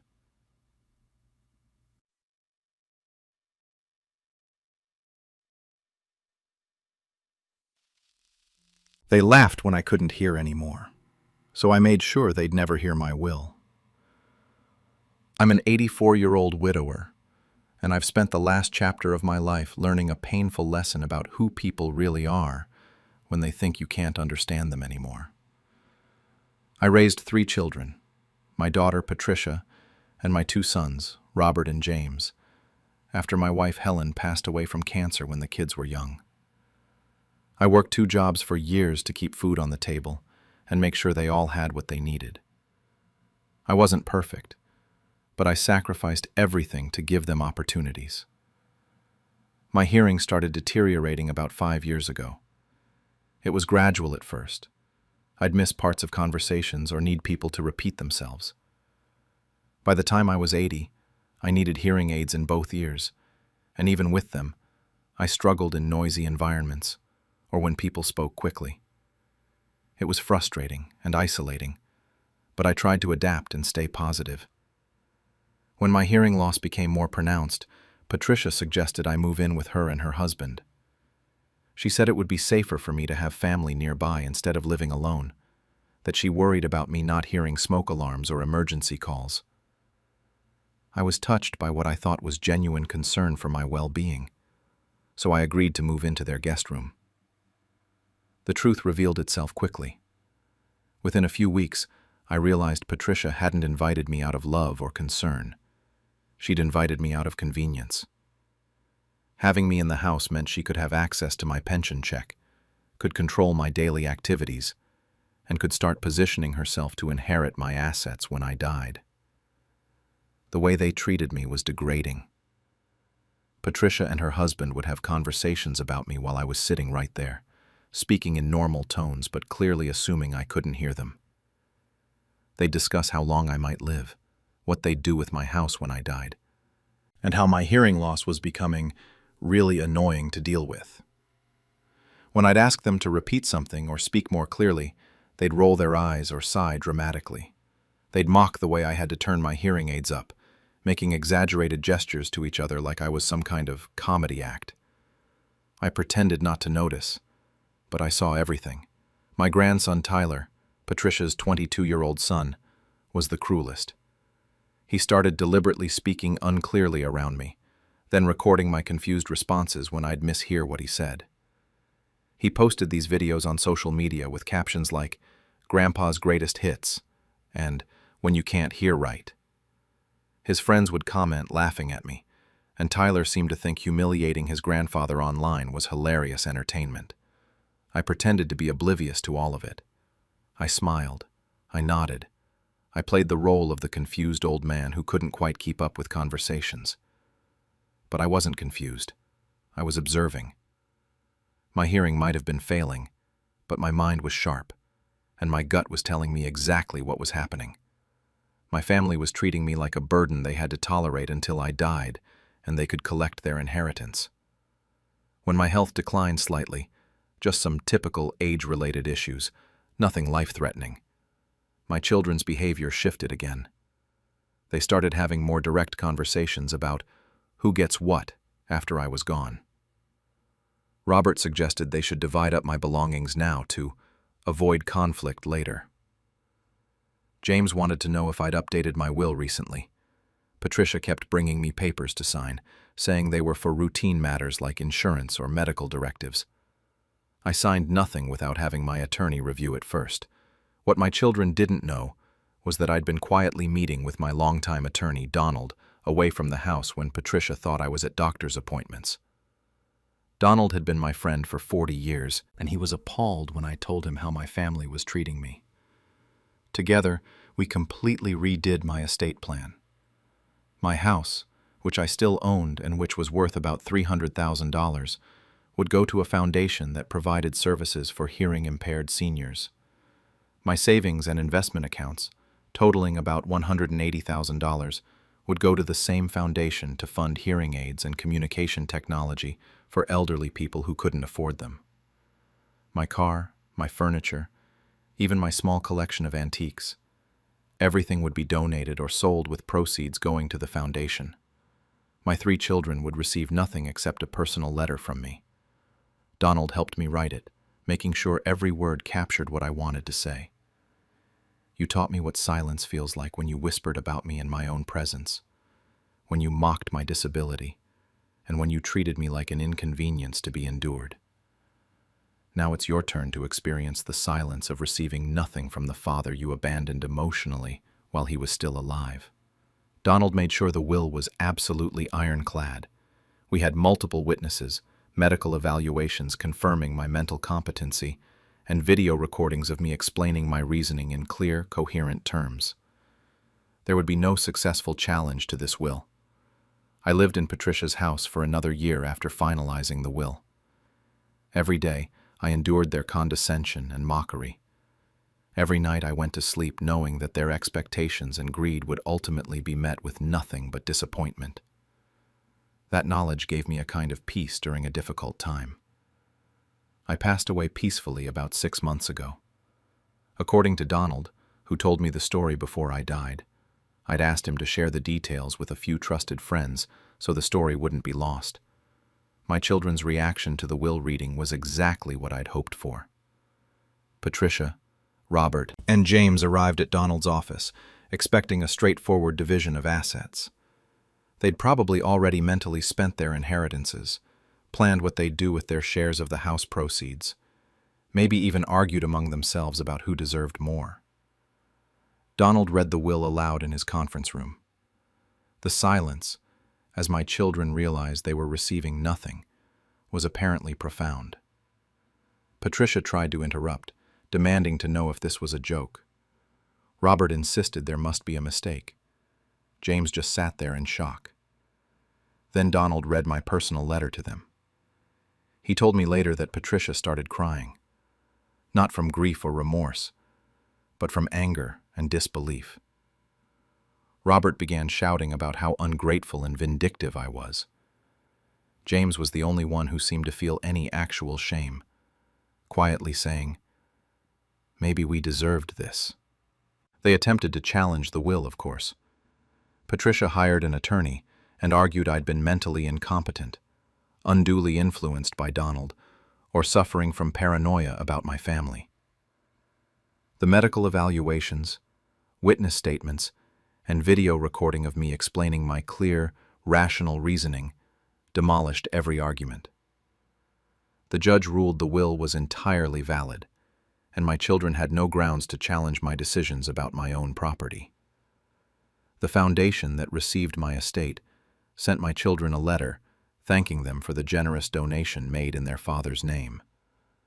That letter was apparently the final insult for Patricia, who'd expected to inherit the house she'd already been planning to sell. My grandson Tyler deleted his social media accounts after family friends started sharing his cruel videos of me and asking how he could have treated his grandfather that way. The public shame he'd subjected me to came back to haunt him when people realized what he'd done. Robert and James both reached out to Donald months after the will was settled, asking if there was any way to receive even a small portion of the estate. Donald reminded them that I'd been very clear in my wishes, and that sometimes the most valuable inheritance is learning that actions have consequences.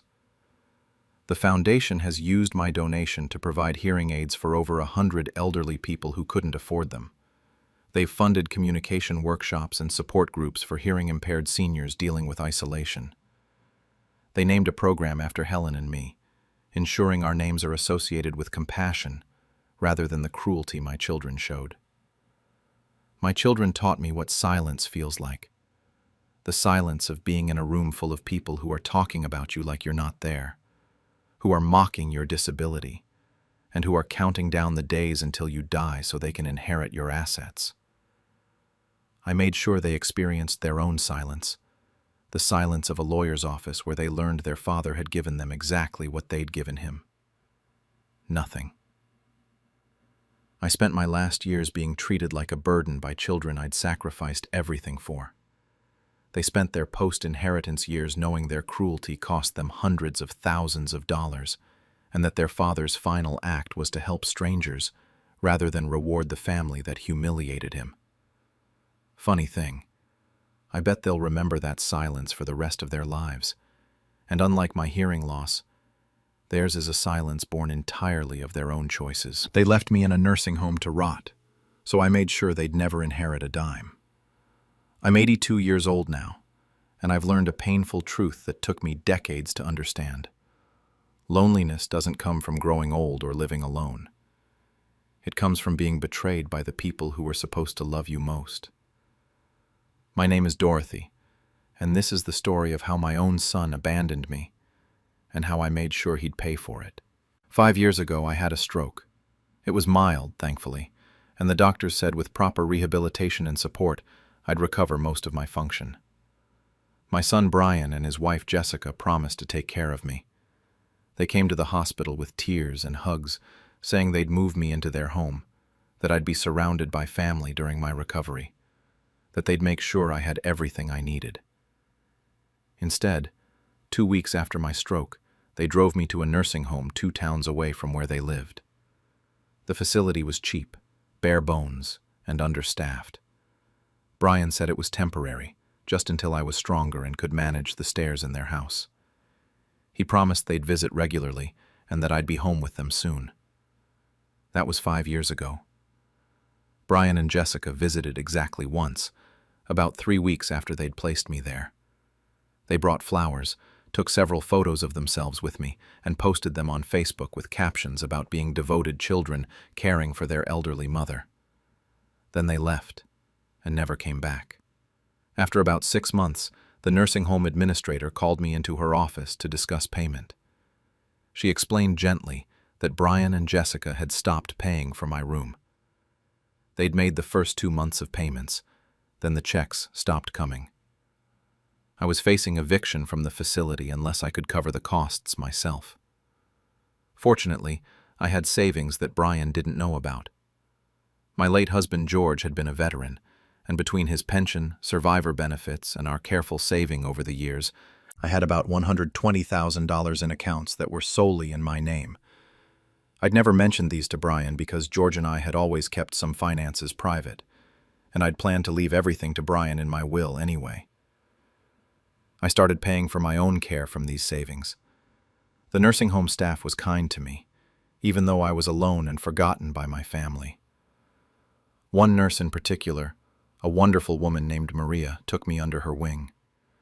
She helped me with physical therapy beyond what was required, sat with me during meals, and eventually helped me learn how to use a tablet computer so I could stay connected to the world.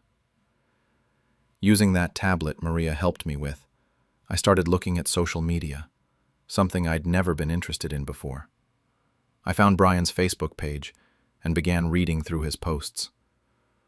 What I saw broke my heart and enraged me in equal measure.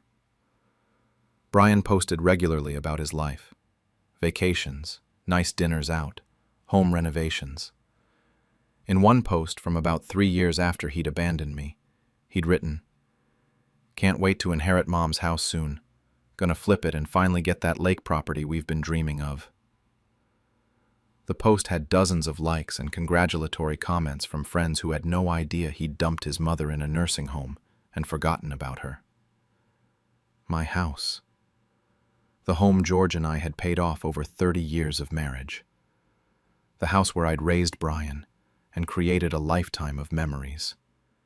He was already spending the proceeds in his mind, treating my eventual death as nothing more than a financial windfall. That's when I decided to act. I contacted my attorney, the same one who'd handled George's estate years ago, and explained my situation. I told him about being abandoned, about Brian stopping payment for my care, and about his social media posts treating my death as a real estate opportunity. My attorney was appalled and immediately agreed to help me. Over the next several months, we quietly sold my house. The real estate market was good, and we got $280,000 for the property. Combined with my savings, I now controlled about $400,000 in liquid assets. I worked with my attorney to establish a charitable trust in George's name. The trust would provide ongoing support for veterans services and widow assistance programs, causes George had cared deeply about during his life. The trust documents included a specific clause stating that no funds could ever be distributed to my immediate family members, defined by name. I also completely rewrote my will. Brian would receive nothing, not a single dollar, not a single possession. Everything I owned would go to the trust upon my death. The will included a personal letter explaining exactly why I'd made this decision, detailing the abandonment, the stopped payments, and the social media posts showing his greed. My attorney made sure everything was legally bulletproof. We had multiple witnesses, medical evaluations confirming my mental competency, and detailed documentation of Brian's abandonment and financial neglect. There would be no successful challenge to this will. About a year ago, Brian finally called me. He'd apparently heard through some mutual acquaintances that my health was declining. His voice on the phone was false concern, asking how I was doing and whether my affairs were in order. I understood immediately why he was calling. He wanted to make sure he'd inherit smoothly. I played along perfectly. I told him I'd been thinking about him and that I'd recently updated my will to make sure everything was taken care of. I said he didn't need to worry about anything, that all the legal documents were properly filed.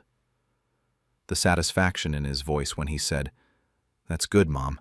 I'm glad you're being responsible," made me smile grimly. I passed away last month, peacefully, in my sleep, with Maria the nurse holding my hand. Before I died, I'd written out this entire story and asked Maria to post it online to make sure people knew the truth about what happened and why I'd done what I did. Maria promised she'd honor my wishes. According to Maria, who attended the will reading as I'd asked her to, Brian's reaction was everything I'd hoped for. He'd arrived at the attorney's office, dressed in an expensive suit, probably already planning how he'd spend his inheritance. Jessica was with him, and they both looked pleased, despite the pretense of grief. The attorney read my will aloud. Brian's expression changed from confident to confused to furious as he learned he would receive nothing. Every asset I'd owned, every dollar I'd saved, the proceeds from the house he'd bragged about inheriting, all of it was going to the charitable trust for veterans and widows. Then the attorney read my personal letter. In it, I detailed everything: the broken promises after my stroke, the abandonment in a cheap nursing home, the stopped payments that forced me to use my own savings, the 5 years without visits while he posted fake concern on social media, and especially the post about looking forward to inheriting and flipping my house. I wrote that he'd taught me that family means nothing to some people except what they can take from you. I said I preferred to give my life's savings to strangers who dedicate themselves to helping others, rather than to a son who couldn't spare a single afternoon in 5 years to visit his mother. Brian apparently screamed at the attorney, demanding to know if this was legal, threatening to contest the will. The attorney calmly presented all the documentation, the medical evaluations, the witness statements, the evidence of Brian's abandonment, and his own social media posts that demonstrated his motivation was purely financial. Brian did attempt to challenge the will, but his attorney quickly advised him he had no grounds. The documentation was thorough, my competency was unquestionable, and his own social media posts actually strengthened my case by proving his relationship with me had been based solely on expected inheritance. My ashes were scattered over the lake where George and I spent so many happy weekends, the same lake property Brian had wanted to buy with proceeds from selling my house. The irony felt appropriate. The charitable trust has already begun its work. Veterans organizations are receiving funding for services. Widow support groups are getting grants. Programs that help elderly people who've been abandoned by their families are being established. My attorney sends Maria regular updates, and she's shared some of the thank you letters from people who've been helped. Brian's life, from what Maria tells me, has been impacted by his choices. Mutual friends who saw my letter have distanced themselves from him. His own children apparently asked difficult questions about why Grandma left everything to charity. His wife Jessica is reportedly furious that they won't be getting any inheritance after she'd already been spending it in her mind for years. My revenge came quietly, wrapped in legal documents and charitable trust paperwork. There were no dramatic confrontations, no screaming matches, just the soft, permanent silence of being completely cut out of a will you'd been counting on. Brian treated my eventual death as a payday. Instead, he learned that betrayal and abandonment have costs that can't be measured in dollars, but can definitely be measured in dollars you'll never receive. I spent the last 5 years of my life alone in a nursing home, abandoned by my only child. He'll spend the rest of his life knowing his greed cost him hundreds of thousands of dollars, and that his mother's final act was to give everything to strangers who showed more humanity than he ever did.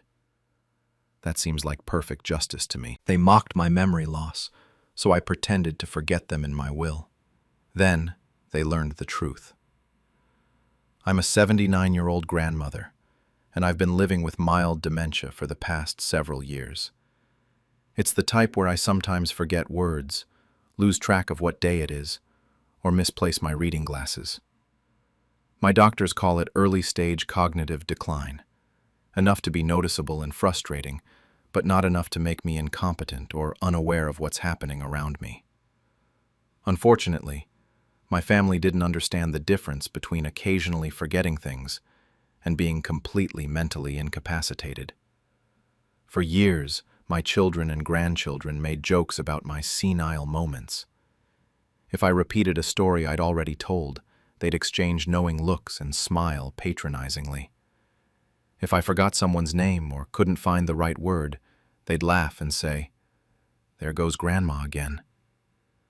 They treated my memory issues as entertainment, rather than a medical condition deserving of patience and respect.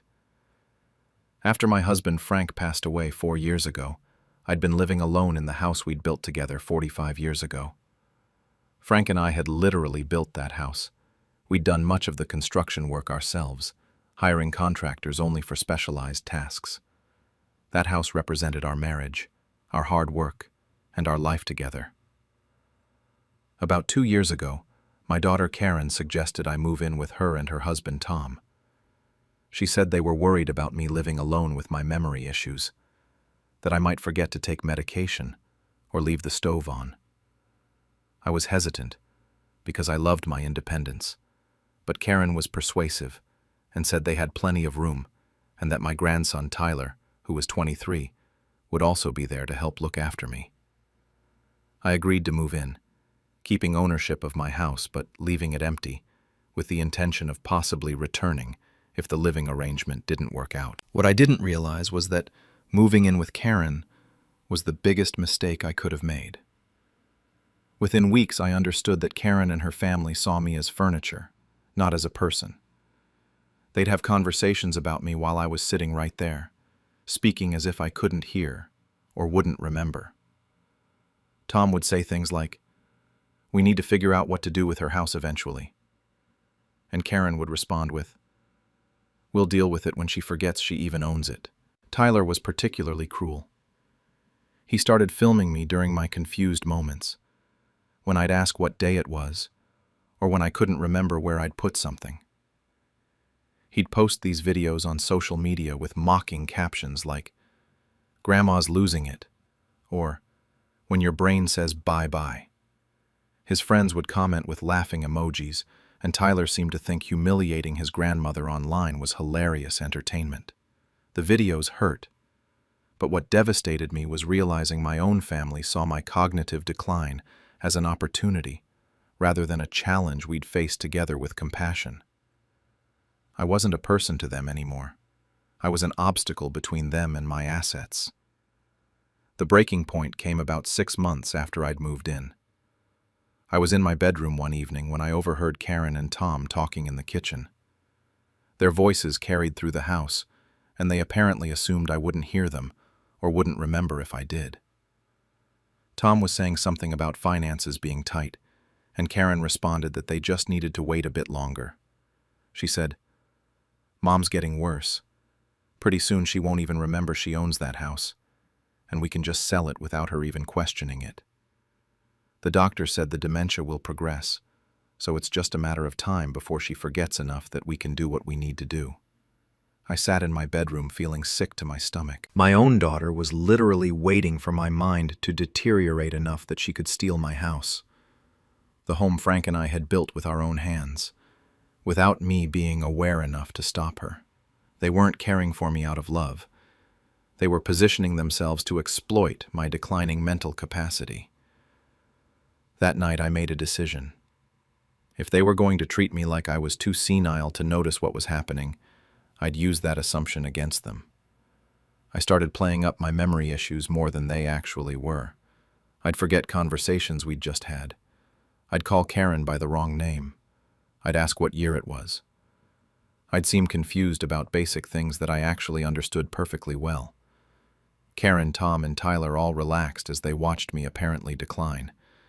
They started being even more open about their plans, discussing in front of me how they'd renovate and sell my house, how they'd use that money to pay off debts and take vacations.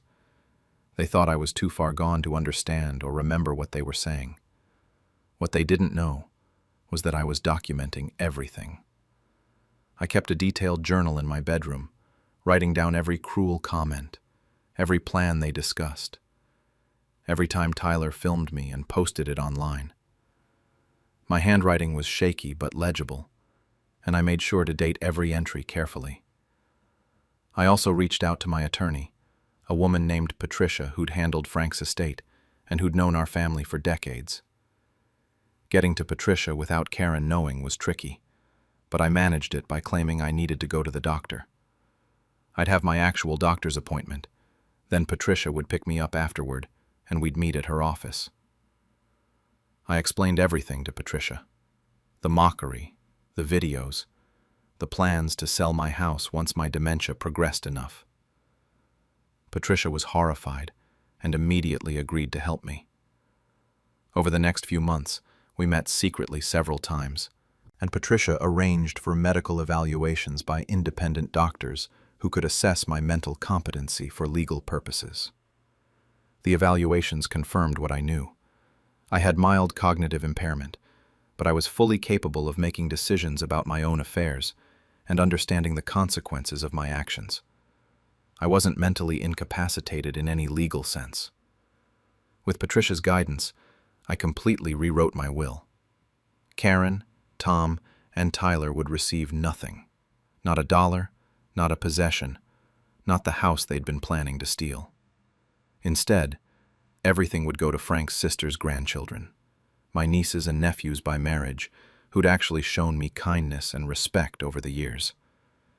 These young people visited me regularly before I moved in with Karen, and they'd continued to visit me even at Karen's house. They treated me with dignity, never mocking my memory issues, and genuinely seemed to enjoy spending time with me. They deserved my estate far more than my own daughter, who was waiting for my mind to fail enough to rob me. Patricia made sure the will was legally bulletproof. We had multiple witnesses, detailed medical evaluations showing my competency, and video recordings of me explaining my decision in clear, rational terms. I specifically cited the mockery, the social media videos, and the overheard conversations about stealing my house as reasons for my decision. I passed away about 4 months ago from complications of pneumonia. According to Patricia, who I'd asked to share this story after my death, Karen was confident she'd inherit everything. Karen apparently threw a celebration dinner the evening before the will reading, telling Tom and Tyler that their financial problems were about to be solved. The will reading was at Patricia's office. Karen, Tom, and Tyler arrived looking pleased and expectant. Patricia read the will, explaining that my entire estate, the house, my savings, all personal property, was being left to Frank's sister's grandchildren. Karen would receive nothing except a letter I'd written. Karen apparently went pale and started shaking. She insisted there must be a mistake, that I wouldn't have done this, that I must have been confused when I signed the will. Patricia calmly presented all the documentation, the medical evaluations, the witness statements, the video recordings, and my detailed letter explaining my reasoning. In my letter I wrote, "Karen, you and your family spent years mocking my memory loss as if it were entertainment. Tyler filmed my confused moments and posted them online for strangers to laugh at. You discussed stealing my house right in front of me, assuming I was too senile to hear or remember. But I heard everything. I remembered everything that mattered, and I played the role you expected of me. The confused old woman losing her mind, while I made sure you'd never profit from the cruelty you showed me. My memory may be imperfect, but my moral clarity is just fine. Frank's family showed me kindness while you showed me contempt. They'll inherit what you assumed was yours because they deserved it and you never did." Karen tried to challenge the will, but her attorney told her the case was hopeless. The medical evaluations proved I'd been competent, the documentation was thorough, and ironically, Tyler's social media posts showing him mocking me actually strengthened my case by proving the mistreatment I'd described. Frank's sister's grandchildren have used my house and estate generously. They kept the house as a family gathering place, honoring the legacy Frank and I built there. They've used some of the money to support dementia research and elderly care facilities in my name. Karen's financial situation apparently worsened significantly after learning she'd inherit nothing. They'd made financial decisions based on the expected inheritance, and losing it created serious problems. Tyler's cruel videos also came back to haunt him when potential employers found them during background checks. I may be old, and I may have memory issues, but I was never as helpless as my family assumed. The sweetest revenge wasn't taking away money. It was letting them spend years mocking and planning to steal from the woman who was actually outsmarting them all along. They thought my memory loss made me vulnerable. Instead, it gave me the perfect disguise to expose their true nature and ensure they'd never profit from it. They'll spend the rest of their lives knowing that the grandmother they mocked and planned to rob was aware of everything and made sure they'd receive exactly what they deserved. Nothing. And that realization, that knowledge that they underestimated me to their own detriment, is a legacy that will last far longer than any inheritance. They sold my late wife's jewelry behind my back, so I sold the house without telling them. I'm 79 years old, and for most of my life, I believed that family meant loyalty, trust, and standing by each other through difficult times. My daughter Rebecca and her husband Daniel taught me that sometimes family just means opportunity for people who see you as something to exploit rather than someone to love. My name is Richard, and this is how I learned that painful lesson and how I made sure there were consequences. My wife Helen passed away 2 years ago after a long battle with cancer. We'd been married for 54 years, and losing her left me devastated and lonely in the house we'd shared for decades. Rebecca suggested that she and Daniel move in with me to help me through my grief and to assist with errands, bills, and household maintenance that had become challenging for me to manage alone. I was grateful for the offer. The house felt enormous and empty without Helen, and having family around seemed like it would help with the loneliness. Rebecca and Daniel moved into 2 of the upstairs bedrooms, and for the first few months, things seemed fine. They did help with groceries and some yard work, and I appreciated having people to talk to during meals. Then, one morning about 8 months after they'd moved in, I went to my bedroom to look for something in Helen's jewelry box. Helen had kept her jewelry in a beautiful wooden box on our dresser. Nothing extremely valuable, but pieces with tremendous sentimental meaning. Her wedding ring that I'd saved for months to buy when we got engaged. A gold locket her grandmother had given her.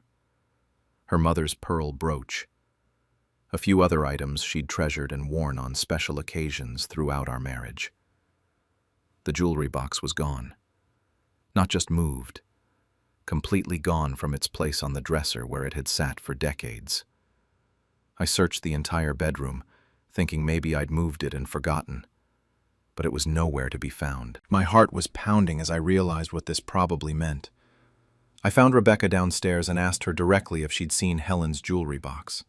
She looked me straight in the eye and said she had no idea what I was talking about, that she hadn't touched anything in my bedroom.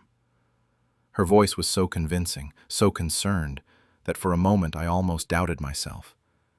Maybe I had moved it somewhere and forgotten. But I knew Helen's jewelry box had been on that dresser, in that same spot, since we'd moved into this house 40 years ago. Over the next few weeks, I noticed other things. Daniel suddenly had a brand new truck parked in our driveway, an expensive model that must have cost at least $40,000. Rebecca went on several shopping trips and came home with bags from expensive stores. When I'd ask about these purchases, they'd make vague comments about bonuses and good deals, but their explanations never quite made sense given what I knew about their financial situation. I realized they'd sold Helen's jewelry, irreplaceable pieces with deep sentimental value, and were using that money to fund their lifestyle upgrades. The betrayal cut deeper than I could have imagined. These weren't just material objects. They were Helen's treasured possessions, connections to her family history, symbols of our marriage. And my own daughter had stolen and sold them without a second thought. I didn't confront Rebecca and Daniel immediately. Something told me to wait, to observe, and to understand the full scope of what they were doing. I started paying closer attention to their behavior and conversations. They'd gotten careless, probably assuming I was too grief-stricken and old to notice what was happening around me. Late one evening, I was in my bedroom when I overheard them talking in their room down the hall. My hearing isn't what it used to be, but their voices carried. Daniel was saying something about when the old man passes, and Rebecca responded with something about how the house will be ours anyway, and they just needed to wait it out. They were literally discussing my death as an inconvenience they had to tolerate before they could claim my house. That conversation crystallized everything for me. They hadn't moved in out of love or concern. They'd moved in to position themselves to inherit my property while simultaneously stealing from me in the present. I was just an obstacle between them and what they saw as their rightful inheritance. The next morning, I called my attorney, George, who'd handled Helen's estate and had been our lawyer for 30 years. I explained everything that had happened: the missing jewelry, the expensive purchases, the overheard conversation about waiting for me to die so they could have the house. George was furious on my behalf and agreed to help me take action. Over the next month, George and I quietly put my house on the market. We were discreet about it, showing the property when Rebecca and Daniel were at work or out of the house. I met a wonderful retired couple, Ed and Martha, at church who were looking to downsize. They'd been renting, but wanted to buy a smaller home in a quiet neighborhood. My house was perfect for them. We structured the sale as an all-cash transaction to close quickly. Ed and Martha were motivated buyers and had the funds available. George handled all the paperwork, making sure everything was legally perfect and that I was getting fair market value for the property, about $320,000. With the proceeds from the house sale, I rented a small but beautiful cabin in the mountains about 2 hours away. The cabin was owned by a friend of George's who agreed to a 10-year lease that I paid up front, giving me security and stability for the foreseeable future. The cabin was modest, but had everything I needed: a bedroom, a kitchen, a living room with a fireplace, and a porch with mountain views where I could sit with my coffee and remember Helen in peace. The timing of my move was deliberate. Rebecca and Daniel had planned a week-long vacation to Florida, a trip they'd booked using money I now understood had come from selling Helen's jewelry. While they were gone, I hired movers to take my personal belongings: Helen's photos, my clothes, our furniture that had sentimental value, and everything that mattered to me. I left the house completely empty of my possessions. The new owners, Ed and Martha, were moving in the day after Rebecca and Daniel were scheduled to return. I'd arranged everything carefully with George to make sure the transfer of ownership was complete and legal before Rebecca and Daniel came back. When Rebecca and Daniel returned from their vacation, their keys didn't work in the locks. The house had been rekeyed as part of the ownership transfer. There was a "sold" sign in the front yard, and Ed and Martha were inside, already settling into their new home. According to Ed, who told me later what happened, Rebecca and Daniel banged on the door demanding to know what was going on. Ed and Martha, prepared for this exact scenario, showed them the notarized deed transfer and sale documents. Everything was completely legal. The house that Rebecca and Daniel had been counting as their future inheritance had been sold, and they were no longer welcome there. Ed told me that Rebecca was screaming and Daniel was threatening to call the police. But when the police arrived, they confirmed that the sale was legal and that Rebecca and Daniel had no claim to the property. Rebecca called me probably 50 times that day.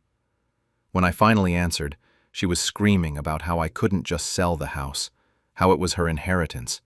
How dare I betray family like this?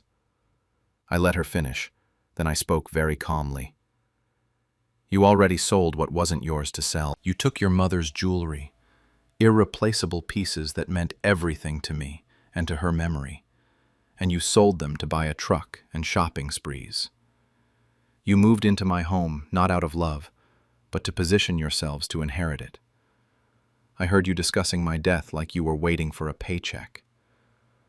So I did exactly what you did. I sold something. The difference is, the house was actually mine to sell. Then I hung up the phone and blocked their numbers.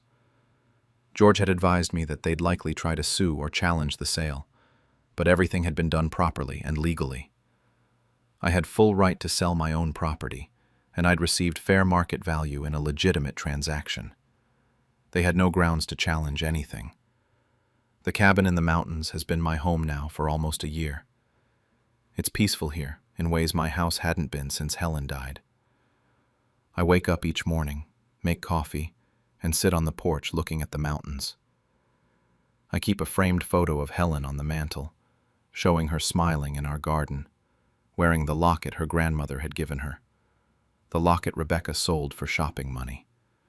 I've heard through mutual acquaintances that Rebecca and Daniel are struggling financially.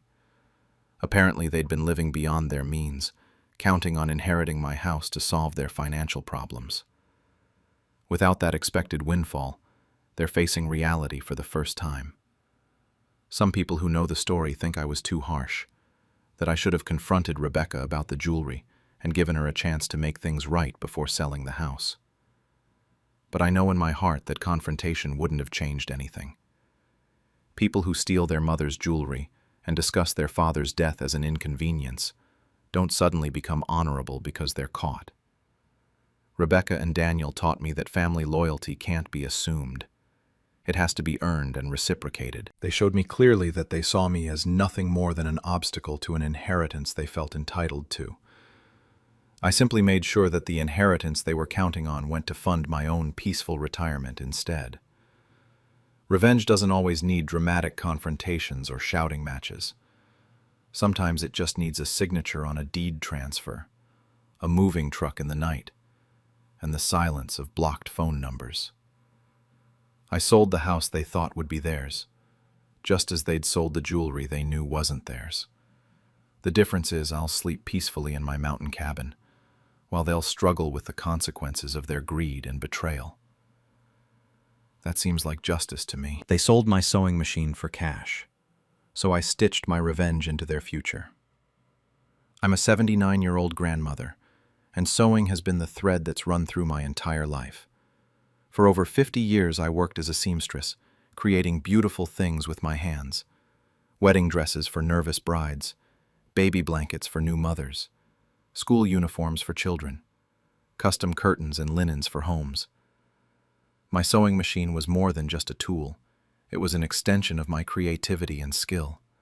And it held deep sentimental value because it was the last gift my late husband Robert gave me before he passed away 15 years ago. Robert had saved for months to buy me that machine, a beautiful Singer model with all the features I'd admired but could never justify purchasing. He'd presented it to me on our anniversary, saying he wanted me to have the best tools for creating the beauty I brought into the world. Every time I sat at that machine, I felt connected to Robert and to the life we'd built together. About 2 years ago, my health started declining. I developed arthritis in my hands that made sewing difficult, and I had some heart issues that left me tired and weak. My daughter Linda and her husband Mark suggested I move in with them, rather than continuing to live alone in my small house. They said they wanted to care for me and make sure I had family nearby in case of emergencies. I was touched by their offer and agreed. I sold my house, a modest place, but it was paid off and sold for $150,000. I gave that money to Linda and Mark, thinking it would help with their bills and contribute to my 3 grandchildren's education funds. Linda assured me the money would be used wisely, and that having me in their home would be a blessing for the whole family. The first few months were pleasant enough. I had a small bedroom, and Linda had cleared out a spare room for my sewing supplies and machine. I couldn't sew as much as I used to because of my arthritis, but I still enjoyed working on small projects when I felt well enough. The grandchildren would sometimes sit with me while I worked, and I'd tell them stories about the things I'd created over the years. Then, one afternoon, I went to my sewing room and found it completely empty. My machine was gone. The cutting table was gone. My organized boxes of thread, fabric, patterns, and supplies, all gone. The room had been converted into what looked like a home office, with a new desk and computer setup. I found Linda in the kitchen and asked what had happened to my sewing room. She barely looked up from her phone and said casually, "Oh, we sold most of that stuff. You weren't using it much anyway, and we needed the space for Mark's home office. Plus, we needed some cash for bills." I felt like I'd been physically struck. That sewing machine was irreplaceable, not because of its monetary value, but because it was Robert's final gift to me, and had been my companion through decades of work I loved. I asked Linda where the machine was, hoping maybe she'd just moved it to storage and I could get it back. She sighed with irritation and told me she'd sold it online for $400, along with most of my supplies. When I asked what she'd needed the money for, she was evasive at first, but I eventually learned from my oldest granddaughter that Linda had been going to the casino regularly and had gambling debts she was trying to cover. My daughter had sold my precious sewing machine, my late husband's final gift to me, to fund her gambling habit. And she'd done it without even asking me, treating my possessions like they were hers to dispose of as she pleased. I went to my room and cried until I couldn't breathe, grieving the loss of that connection to Robert and to my life's work. But after the tears dried, something else took their place. I realized I needed to protect whatever remained of my assets and make sure Linda couldn't take anything else from me. More importantly, I wanted to ensure that the money I'd given her, money from selling my house, wouldn't just be gambled away with nothing good coming from it. I had a life insurance policy that Robert had taken out years ago that was now worth about $200,000, with Linda listed as the beneficiary. I also had some savings and retirement funds totaling about $80,000. Linda knew about all of this because I'd mentioned it when discussing my financial situation after moving in. I contacted my longtime attorney, a woman named Margaret who'd handled Robert's estate and various legal matters for me over the years. I explained what had happened with my sewing machine and the house money. Margaret was outraged on my behalf and agreed to help me revise my will and change my life insurance beneficiary. Over the next few weeks, I worked with Margaret to create a comprehensive new estate plan. My life insurance and remaining savings would go to a local trade school that offered programs in fashion design, tailoring, and sewing. Margaret helped me establish a scholarship fund specifically for young women from low-income families who wanted to learn these skills. I wanted my legacy to support women who would create beautiful things with their own hands, not to fund my daughter's gambling habit. The scholarship would be named in Robert's memory, ensuring that both our names would be associated with helping young women build skills and careers. After the new will was finalized, and all the beneficiary changes were complete, I did something that still makes me smile when I think about it. I told Linda I wanted to review my will and make sure everything was in order to provide for her and her family. I asked if she'd help me organize some paperwork, saying I wanted her to know what I'd planned for after my passing. Linda was suddenly very attentive and helpful. She sat with me for hours going through various documents, old tax returns, bank statements, insurance paperwork. She was clearly trying to assess exactly how much she'd be inheriting.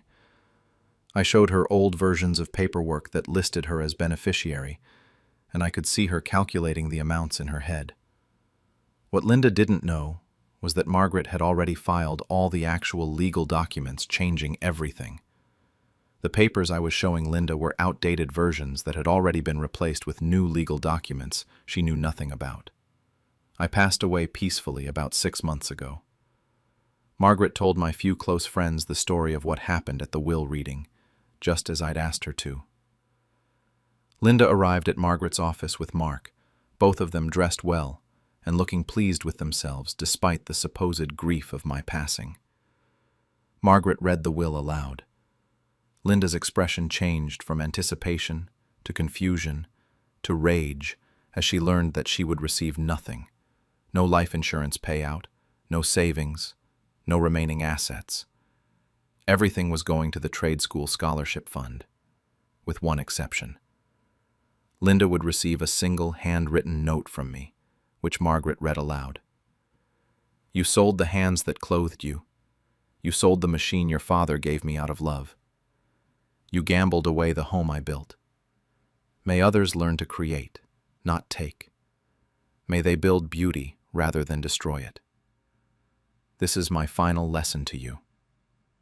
Linda screamed at Margaret, insisting there must be a mistake, that this couldn't be legal, that I must have been confused or manipulated. Margaret calmly presented the documentation, medical evaluations confirming my mental competency, multiple witnesses to the will signing, and my recorded video statement explaining my clear, rational reasoning. Mark tried to argue that they'd provided care for me and deserved compensation. Margaret reminded him that I'd given them $150,000 from the sale of my house, which was far more than the modest room and board they'd provided for less than 2 years. They attempted to contest the will, but their attorney quickly told them they had no grounds.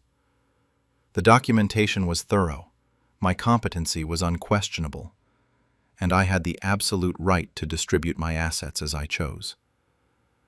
The trade school has used my gift to provide full scholarships for 30 young women so far, teaching them skills in sewing, tailoring, and fashion design.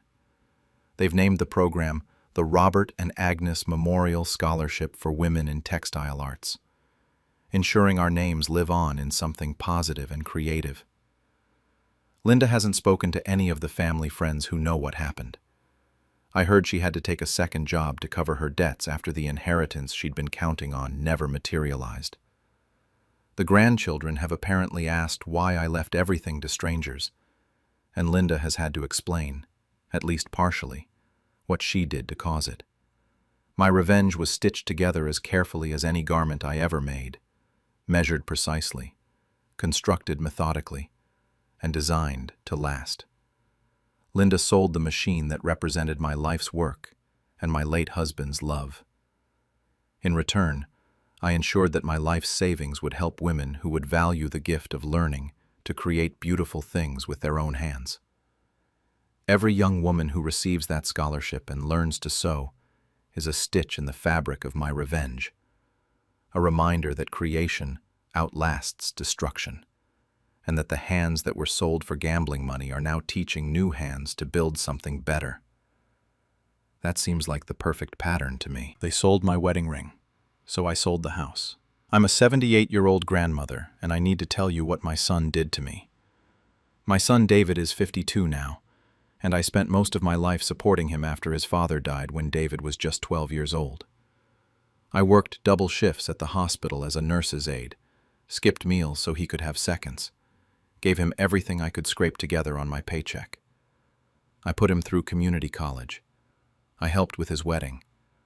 I babysat his daughter Madison for free while he and his wife Karen built their careers. I gave and gave and gave because that's what mothers do, right?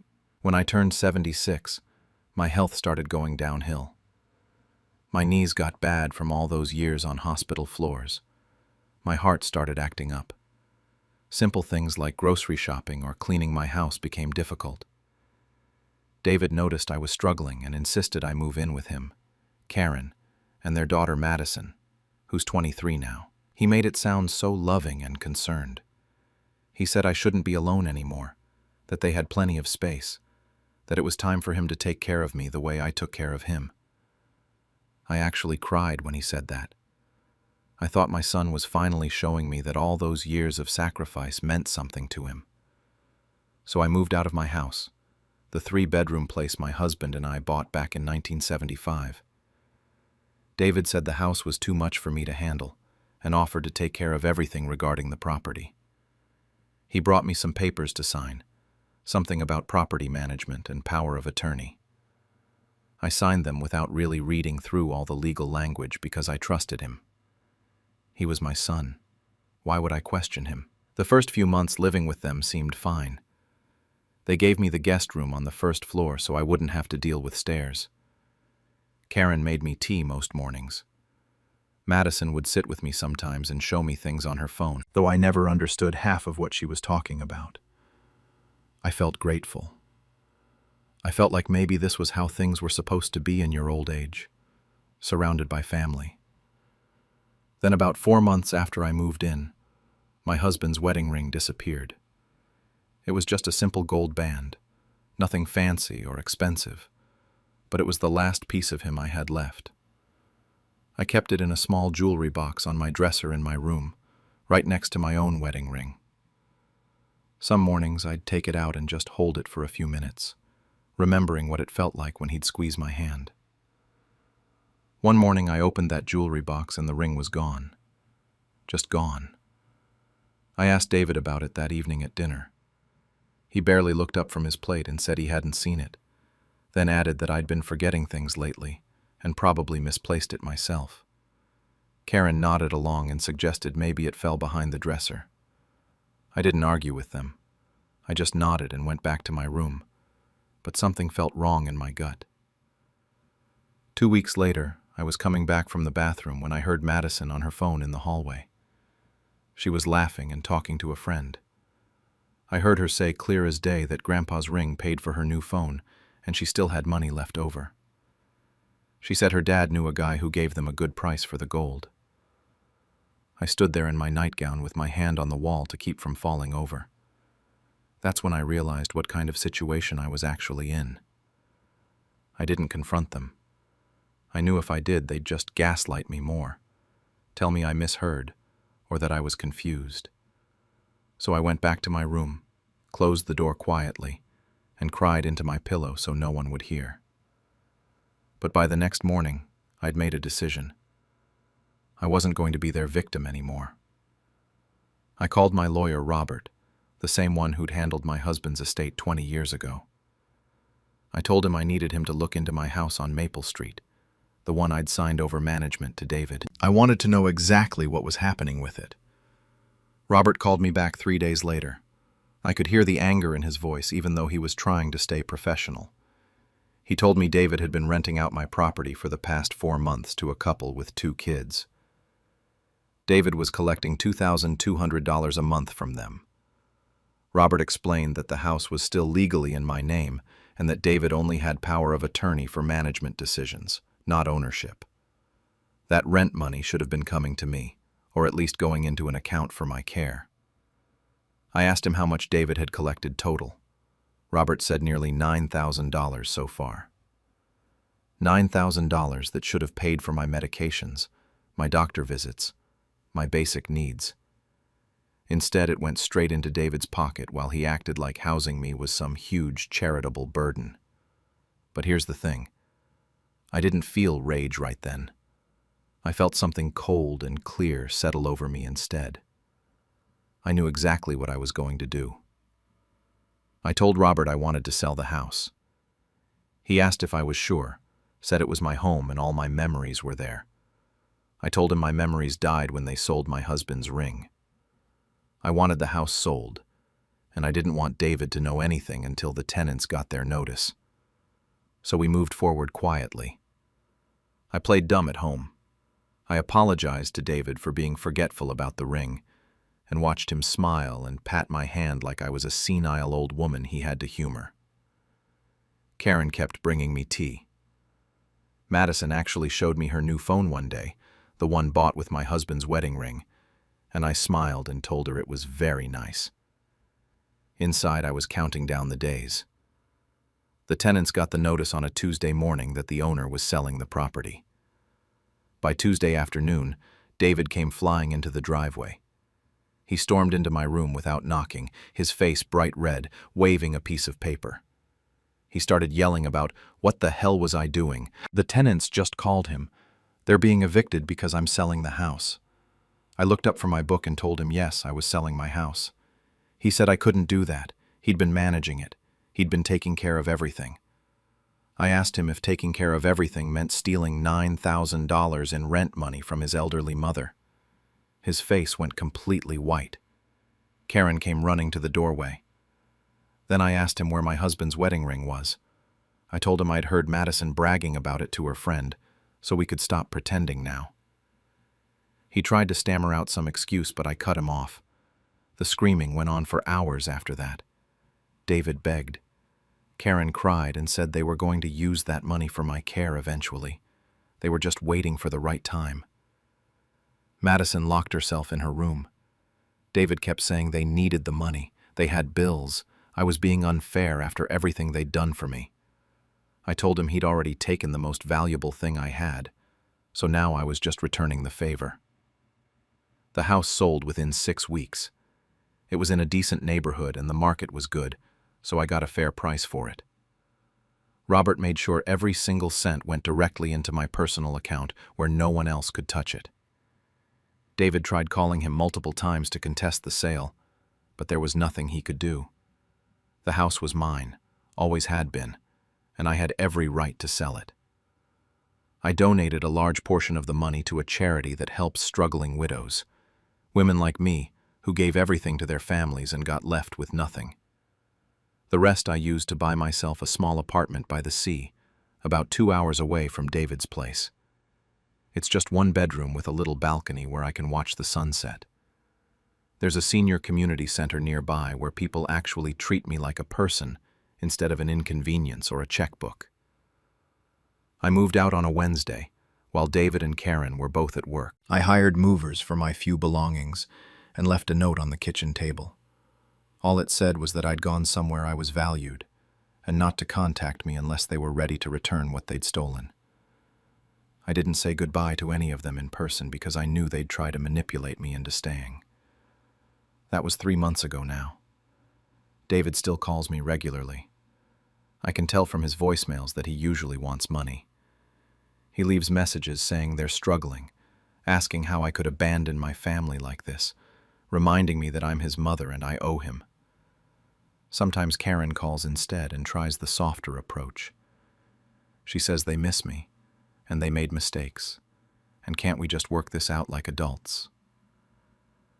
Madison sent me a few texts at first, but those stopped after I didn't respond. I let the phone ring every single time. I don't even listen to most of the voicemails anymore. I just delete them. I've made actual friends here at the community center. There's a woman named Dorothy who plays cards with me every Thursday. We drink coffee and talk about our grandkids, though I don't mention that mine helped steal from me. There's a man named Frank who lost his wife the same year I lost my husband. Sometimes we sit on the pier together, not really talking, just keeping each other company in our grief. It's peaceful in a way I haven't felt in years. I finally learned what I should have known decades ago. Family isn't about who shares your blood. It's about who protects your heart. It's about who would never even think about selling your most precious memories for something as stupid as a phone. My husband's wedding ring is gone forever. I'll never get it back, and that still hurts when I think about it too much. But at least now I have something I didn't have before. I have my dignity back. I have my independence. I have peace and quiet and people around me who see me as a human being worth respecting. Some days I wonder if I should feel guilty about cutting them off so completely. David is still my son no matter what he did. But then I remember standing in that hallway, hearing Madison laugh about selling her grandfather's ring. I remember 4 months of lies and fake concern while they bled me dry. And honestly, I sleep better now than I have in years. They thought I was too old to understand money. I, 82 years old, have been dealing with my grandson Mark, 29, and my daughter Linda, 56, who recently decided I was too senile to manage my own finances. Let me tell you a secret. Just because my hands shake a little doesn't mean my brain does. I'm old, not stupid. About 6 months ago, Mark showed up at my house with this concerned look on his face. Started talking about how I needed help, how managing money at my age was stressful, how he wanted to make sure I was protected. Linda was right there with him, nodding along, saying it was all about keeping me safe. They made it sound like they were doing me this huge favor.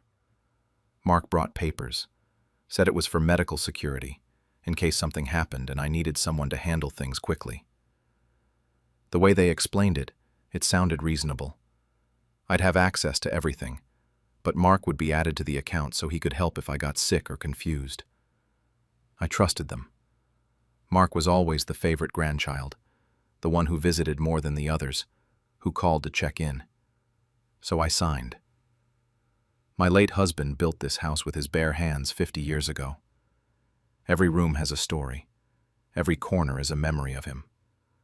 I've lived here alone since he passed, and I've been fine. But apparently that wasn't good enough for them anymore.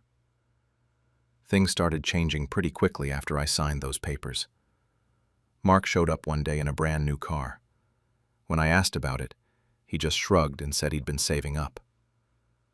A few weeks later, Linda mentioned these amazing spa weekends she'd been taking. Expensive ones. I didn't think much of it at first. Maybe they were doing well for themselves. But then I wanted to buy a new armchair.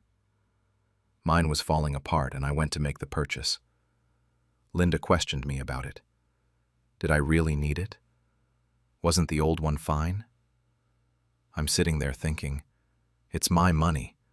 Why am I being interrogated about an armchair? When I tried to check my account balance online, I couldn't get in. The password had been changed. I asked Mark about it. He told me not to worry, that he was handling everything, that I didn't need to stress about finances anymore. When I asked to see the bank statements, he said they were in the mail. They never came. Every time I brought it up, there was an excuse. Linda started visiting less. When she did come by, she seemed distracted, almost guilty. I started feeling like a stranger in my own home. Then one afternoon, Mark was in my kitchen on his phone. I was coming back from the bathroom when I heard him laughing. I stopped in the hallway, and that's when I heard it. He said it so casually, like he was discussing the weather. She'll be dead soon anyway. I'll get the rest once we sell the house. I stood there, frozen. He kept talking, something about contractors and listing prices. Linda was there too, in the background. I heard her voice agreeing with him, talking about finally getting what they were owed. I went to my bedroom and cried, looked at the photos of my husband on the dresser, at the walls he built with his own hands. They were talking about this place like it was already theirs, like I was already gone. That night I lay awake staring at the ceiling, and I made a decision. They thought I was helpless. They were wrong. The next morning I made breakfast like nothing had happened. Mark stopped by to check on me, which really meant check on his investment. He mentioned something about needing to do repairs on the house soon. I just smiled and nodded. Inside, I was planning. I have a friend from church, Margaret, who used to work as a paralegal. I called her that afternoon and explained everything. She gave me the name of an estate lawyer who specializes in elder financial abuse. That's apparently what this was called. I made an appointment for 3 days later and didn't tell anyone. Before the meeting, I went through every drawer and folder I could find. Mark had organized all my paperwork into his own system, which made it easier to gather what I needed. I found copies of the account transfer documents, bank statements he'd printed out months ago. Everything. The lawyer's office was in town. I drove myself there, which felt like a small rebellion. The attorney looked over everything I brought and got quiet. Then she explained that the way Mark had presented those papers to me, the things he'd told me versus what I actually signed, that constituted misrepresentation. She said I could absolutely reclaim full control of my accounts. She also said what he'd been doing was financial exploitation of an elderly person. We filed the paperwork that same week, but I didn't stop there. I had her draw up a completely new will. The house would go to a veterans charity in my husband's name. He would have loved that. The remaining savings would be split between organizations that actually help elderly people, not people who steal from them. Everything was done quietly, efficiently. Mark tried to make a withdrawal 2 weeks later and got denied. He called me immediately, confused and angry. I told him I was taking back control of my finances. He showed up at my house within an hour. Linda was with him. They wanted an explanation. I gave them one. I told them I'd heard that phone call. The one about selling my house when I'm dead. About getting the rest of the money. Linda tried to backtrack immediately. She said I misunderstood, that I'd taken things out of context. Mark got aggressive, started saying I'd signed those papers legally, that I couldn't just change my mind. That's when I told them my lawyer had explained everything about misrepresentation. Then I told them about the will. Mark's face went completely white. He asked me what I'd done. I explained it calmly. The house was going to the veterans charity. The savings were going to elderly care organizations, people who actually needed help. He lost it, started screaming about his inheritance, about how I was ruining their future.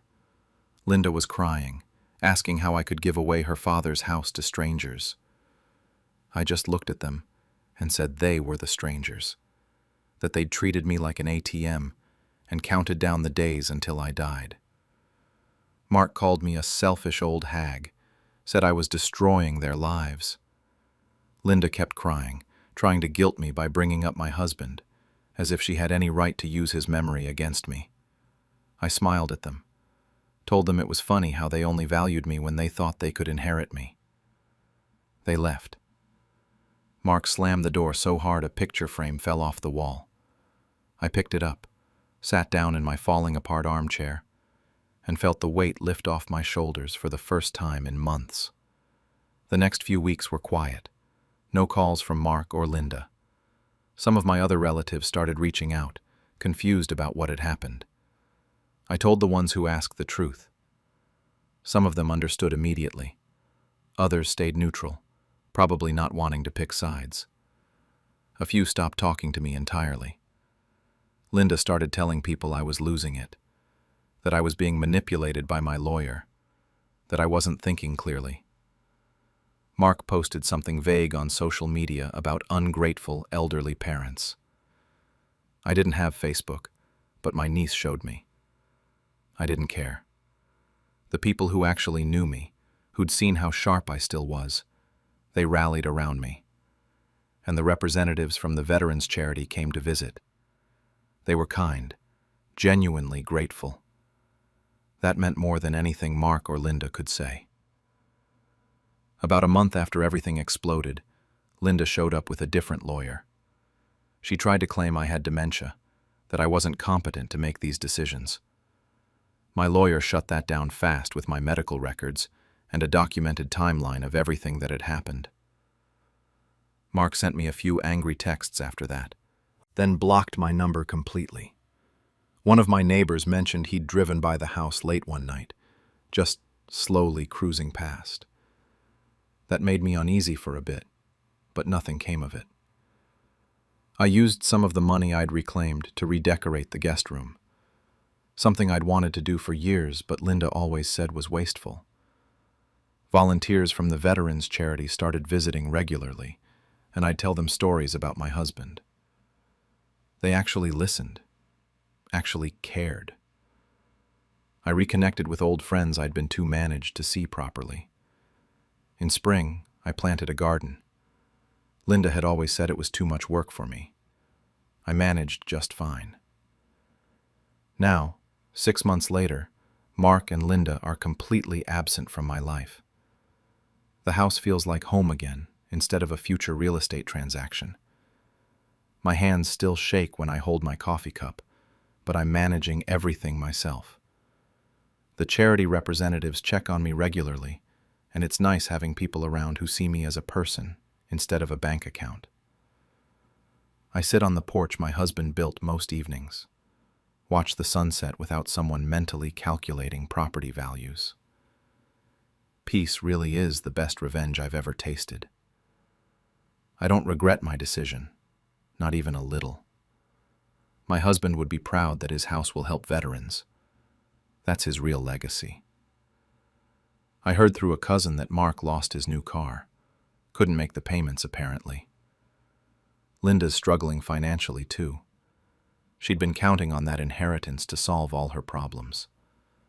Sometimes I wonder if they'll ever apologize, or if they'll just stay away forever. Other family members are starting to understand what really happened, now that the dust has settled. Linda's birthday is next month. I wonder if she'll reach out, or if that bridge is completely burned. Last week, I got a letter. The return address was Linda's, but the handwriting looked like Mark's. It's been sitting on my kitchen table for 5 days now, unopened. Part of me wants to know what it says. Part of me thinks some doors should stay closed. But either way, I'm not that helpless old woman they thought they could manipulate anymore. Whatever's in that envelope, I'll handle it on my own terms. They wanted my savings, so I gave them a lesson they'll never forget. I'm 77 years old and have lived a quiet life in my small home since my husband Frank passed away 8 years ago. Frank and I had been careful with money our entire lives, saving and investing wisely. Between his pension, our savings, and Social Security, I was comfortable and secure. I enjoyed my garden, my 2 cats, and the peaceful routine I'd established. My son David and his wife Michelle started visiting more frequently about a year ago. They'd show up with groceries or offer to help with yard work, saying they were worried about me living alone. At first, I appreciated the attention and company. David was my only child, and after Frank died, I'd felt the distance between us growing. I was glad he seemed to want to reconnect. But then I started noticing things going missing. Small amounts of cash that I kept in my desk drawer for incidental expenses would disappear. I'd have $200 one day and find only $100 the next time I looked. Checks from my checkbook went missing. I'd count them and find 3 or 4 gone from the middle of the book. Most disturbingly, some of my late husband's antique coin collection started vanishing. Frank had collected rare coins for decades, and I kept them in a display case in the living room. I confronted David and Michelle one afternoon after I'd noticed another $50 missing from my drawer. I asked them directly if they'd taken any money from the house.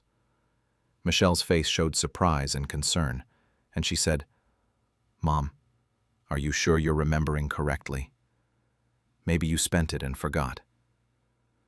David nodded along, adding that it was normal to be a bit forgetful at my age, and that he was worried about me managing money on my own. The way they said it, with those sweet, concerned smiles, made me realize what was happening. They weren't just stealing from me. They were gaslighting me, making me doubt my own memory and perception, so I wouldn't trust myself enough to stop them. They were setting up a narrative that I was becoming senile and unreliable. I decided not to push the issue that day. Instead, I started paying very close attention. I photographed my cash drawer and checkbook, noting serial numbers and amounts. I took pictures of the remaining coins in Frank's collection. I kept a detailed journal of every visit David and Michelle made and what went missing afterward. Over the next few months, I documented at least $2,000 in cash, 6 checks, and a dozen valuable coins that disappeared during their visits. I realized they were building up to something bigger. The small thefts were practice, and they were establishing a pattern of me being forgetful, so that when they made their real move, no one would believe me if I objected. After 3 months of documenting their thefts, I decided it was time to set a trap. I called David one afternoon and told him I needed to talk to him and Michelle about something important. I made my voice sound tired and a bit confused, playing into the image they'd been creating of me. I invited them to dinner that Saturday, saying I wanted to discuss my finances and future planning. David and Michelle arrived, looking excited and concerned in equal measure. Over dinner, I told them I'd been thinking about my mortality and realized I needed help managing my money. I said I wanted to transfer some of my savings to them as a thank you for all their help and to make sure they'd be taken care of when I was gone. I could see the greed in their eyes even as they protested weakly that it wasn't necessary. I insisted, saying it would give me peace of mind. After dinner, I brought out what looked like an official document folder. Inside were multiple envelopes labeled with different account names and amounts. I also had several pages that looked like bank transfer forms and account statements showing large balances. What David and Michelle didn't know was that the bank statements were completely fabricated. I'd spent hours on my computer creating realistic-looking documents showing accounts that didn't exist. The envelopes were stuffed with newspaper clippings and Monopoly money, though I'd arranged them so you could only see what looked like real bills at the edges. I guided them through filling out the transfer forms, explaining in a confused, elderly way how my bank had sent me these papers. David and Michelle could barely contain their excitement. Michelle's hands were actually shaking as she wrote. They kept exchanging looks that clearly said they couldn't believe how easy this was. After they left with the fake documents promising to take care of everything for me, I waited. The next day, I called my real bank and explained the situation. I asked them to put additional security measures on all my accounts and to flag any suspicious activity. I also reported the theft of my cash and checks, providing my lawyer with all my documentation. Then I did something David and Michelle hadn't expected. I hired a private investigator who'd been recommended by my lawyer. I asked him to document any conversations or actions related to my money. What the investigator discovered was damning. David and Michelle had been bragging to neighbors and friends about how easy it was to get grandma's money, how I was so out of it that I'd signed everything over without understanding what I was doing. The investigator recorded these conversations and documented their attempts to submit the fake transfer documents at various banks, trying to figure out how to access accounts that didn't exist. A week after our dinner, I had my lawyer send a formal letter to David and Michelle, requesting they return all money and property they'd taken from my home, along with an accounting of what they'd stolen. The letter outlined the evidence I'd gathered and gave them 5 days to comply before I'd involve law enforcement. David called me screaming, saying I'd tricked them and that the fake documents proved I was mentally unstable. I calmly explained that the fake documents proved they were willing to steal from me when given the opportunity, and that I had evidence of months of actual theft that they couldn't explain away. When they didn't return what they'd stolen or provide any accounting within the 5 days, my lawyer filed a police report. The combination of my documented evidence, the private investigators' recordings of them bragging about taking my money, and their attempts to use fraudulent documents to access my accounts gave the police everything they needed. A detective came to interview them, along with a notary public who verified that the signatures on my fake documents didn't match what the bank had on file for me, proving David and Michelle had forged my signature on what they believed were real transfer forms. They were questioned about the missing cash, checks, and coins, and their explanations fell apart under scrutiny. Ultimately, David and Michelle weren't criminally charged, but only because I agreed not to press charges in exchange for full restitution and a legal agreement that they would stay away from me unless I initiated contact. They repaid the $2,000 in cash, replaced the checks, and returned most of Frank's coins they still had. The agreement also included a clause that if they ever contacted me for money again or attempted to challenge my mental competency, I'd pursue criminal charges with all the evidence I'd gathered. The whole situation was devastating emotionally. David was my only child, and realizing he'd been willing to systematically steal from me and undermine my mental competency was heartbreaking. But I'm also grateful I caught it when I did, and had the presence of mind to protect myself. Now, several months later, I live my quiet life without their visits. I spend time with my cats, work in my garden, and have coffee with neighbors who actually care about me. My savings are intact and secure, with additional protections in place. Sometimes I feel sad about losing my relationship with my son, but mostly I feel relief that I'm no longer being exploited. The experience taught me that sometimes the sweetest revenge isn't dramatic or violent. It's simply protecting yourself, documenting the truth, and letting people face the natural consequences of their own greed and dishonesty. David and Michelle wanted my savings so badly that they were willing to lie, steal, and destroy my reputation. Instead, they got a lesson in humility and the knowledge that their elderly mother was far sharper than they'd assumed. And I got my peace of mind back, which is worth more than any amount of money they tried to take.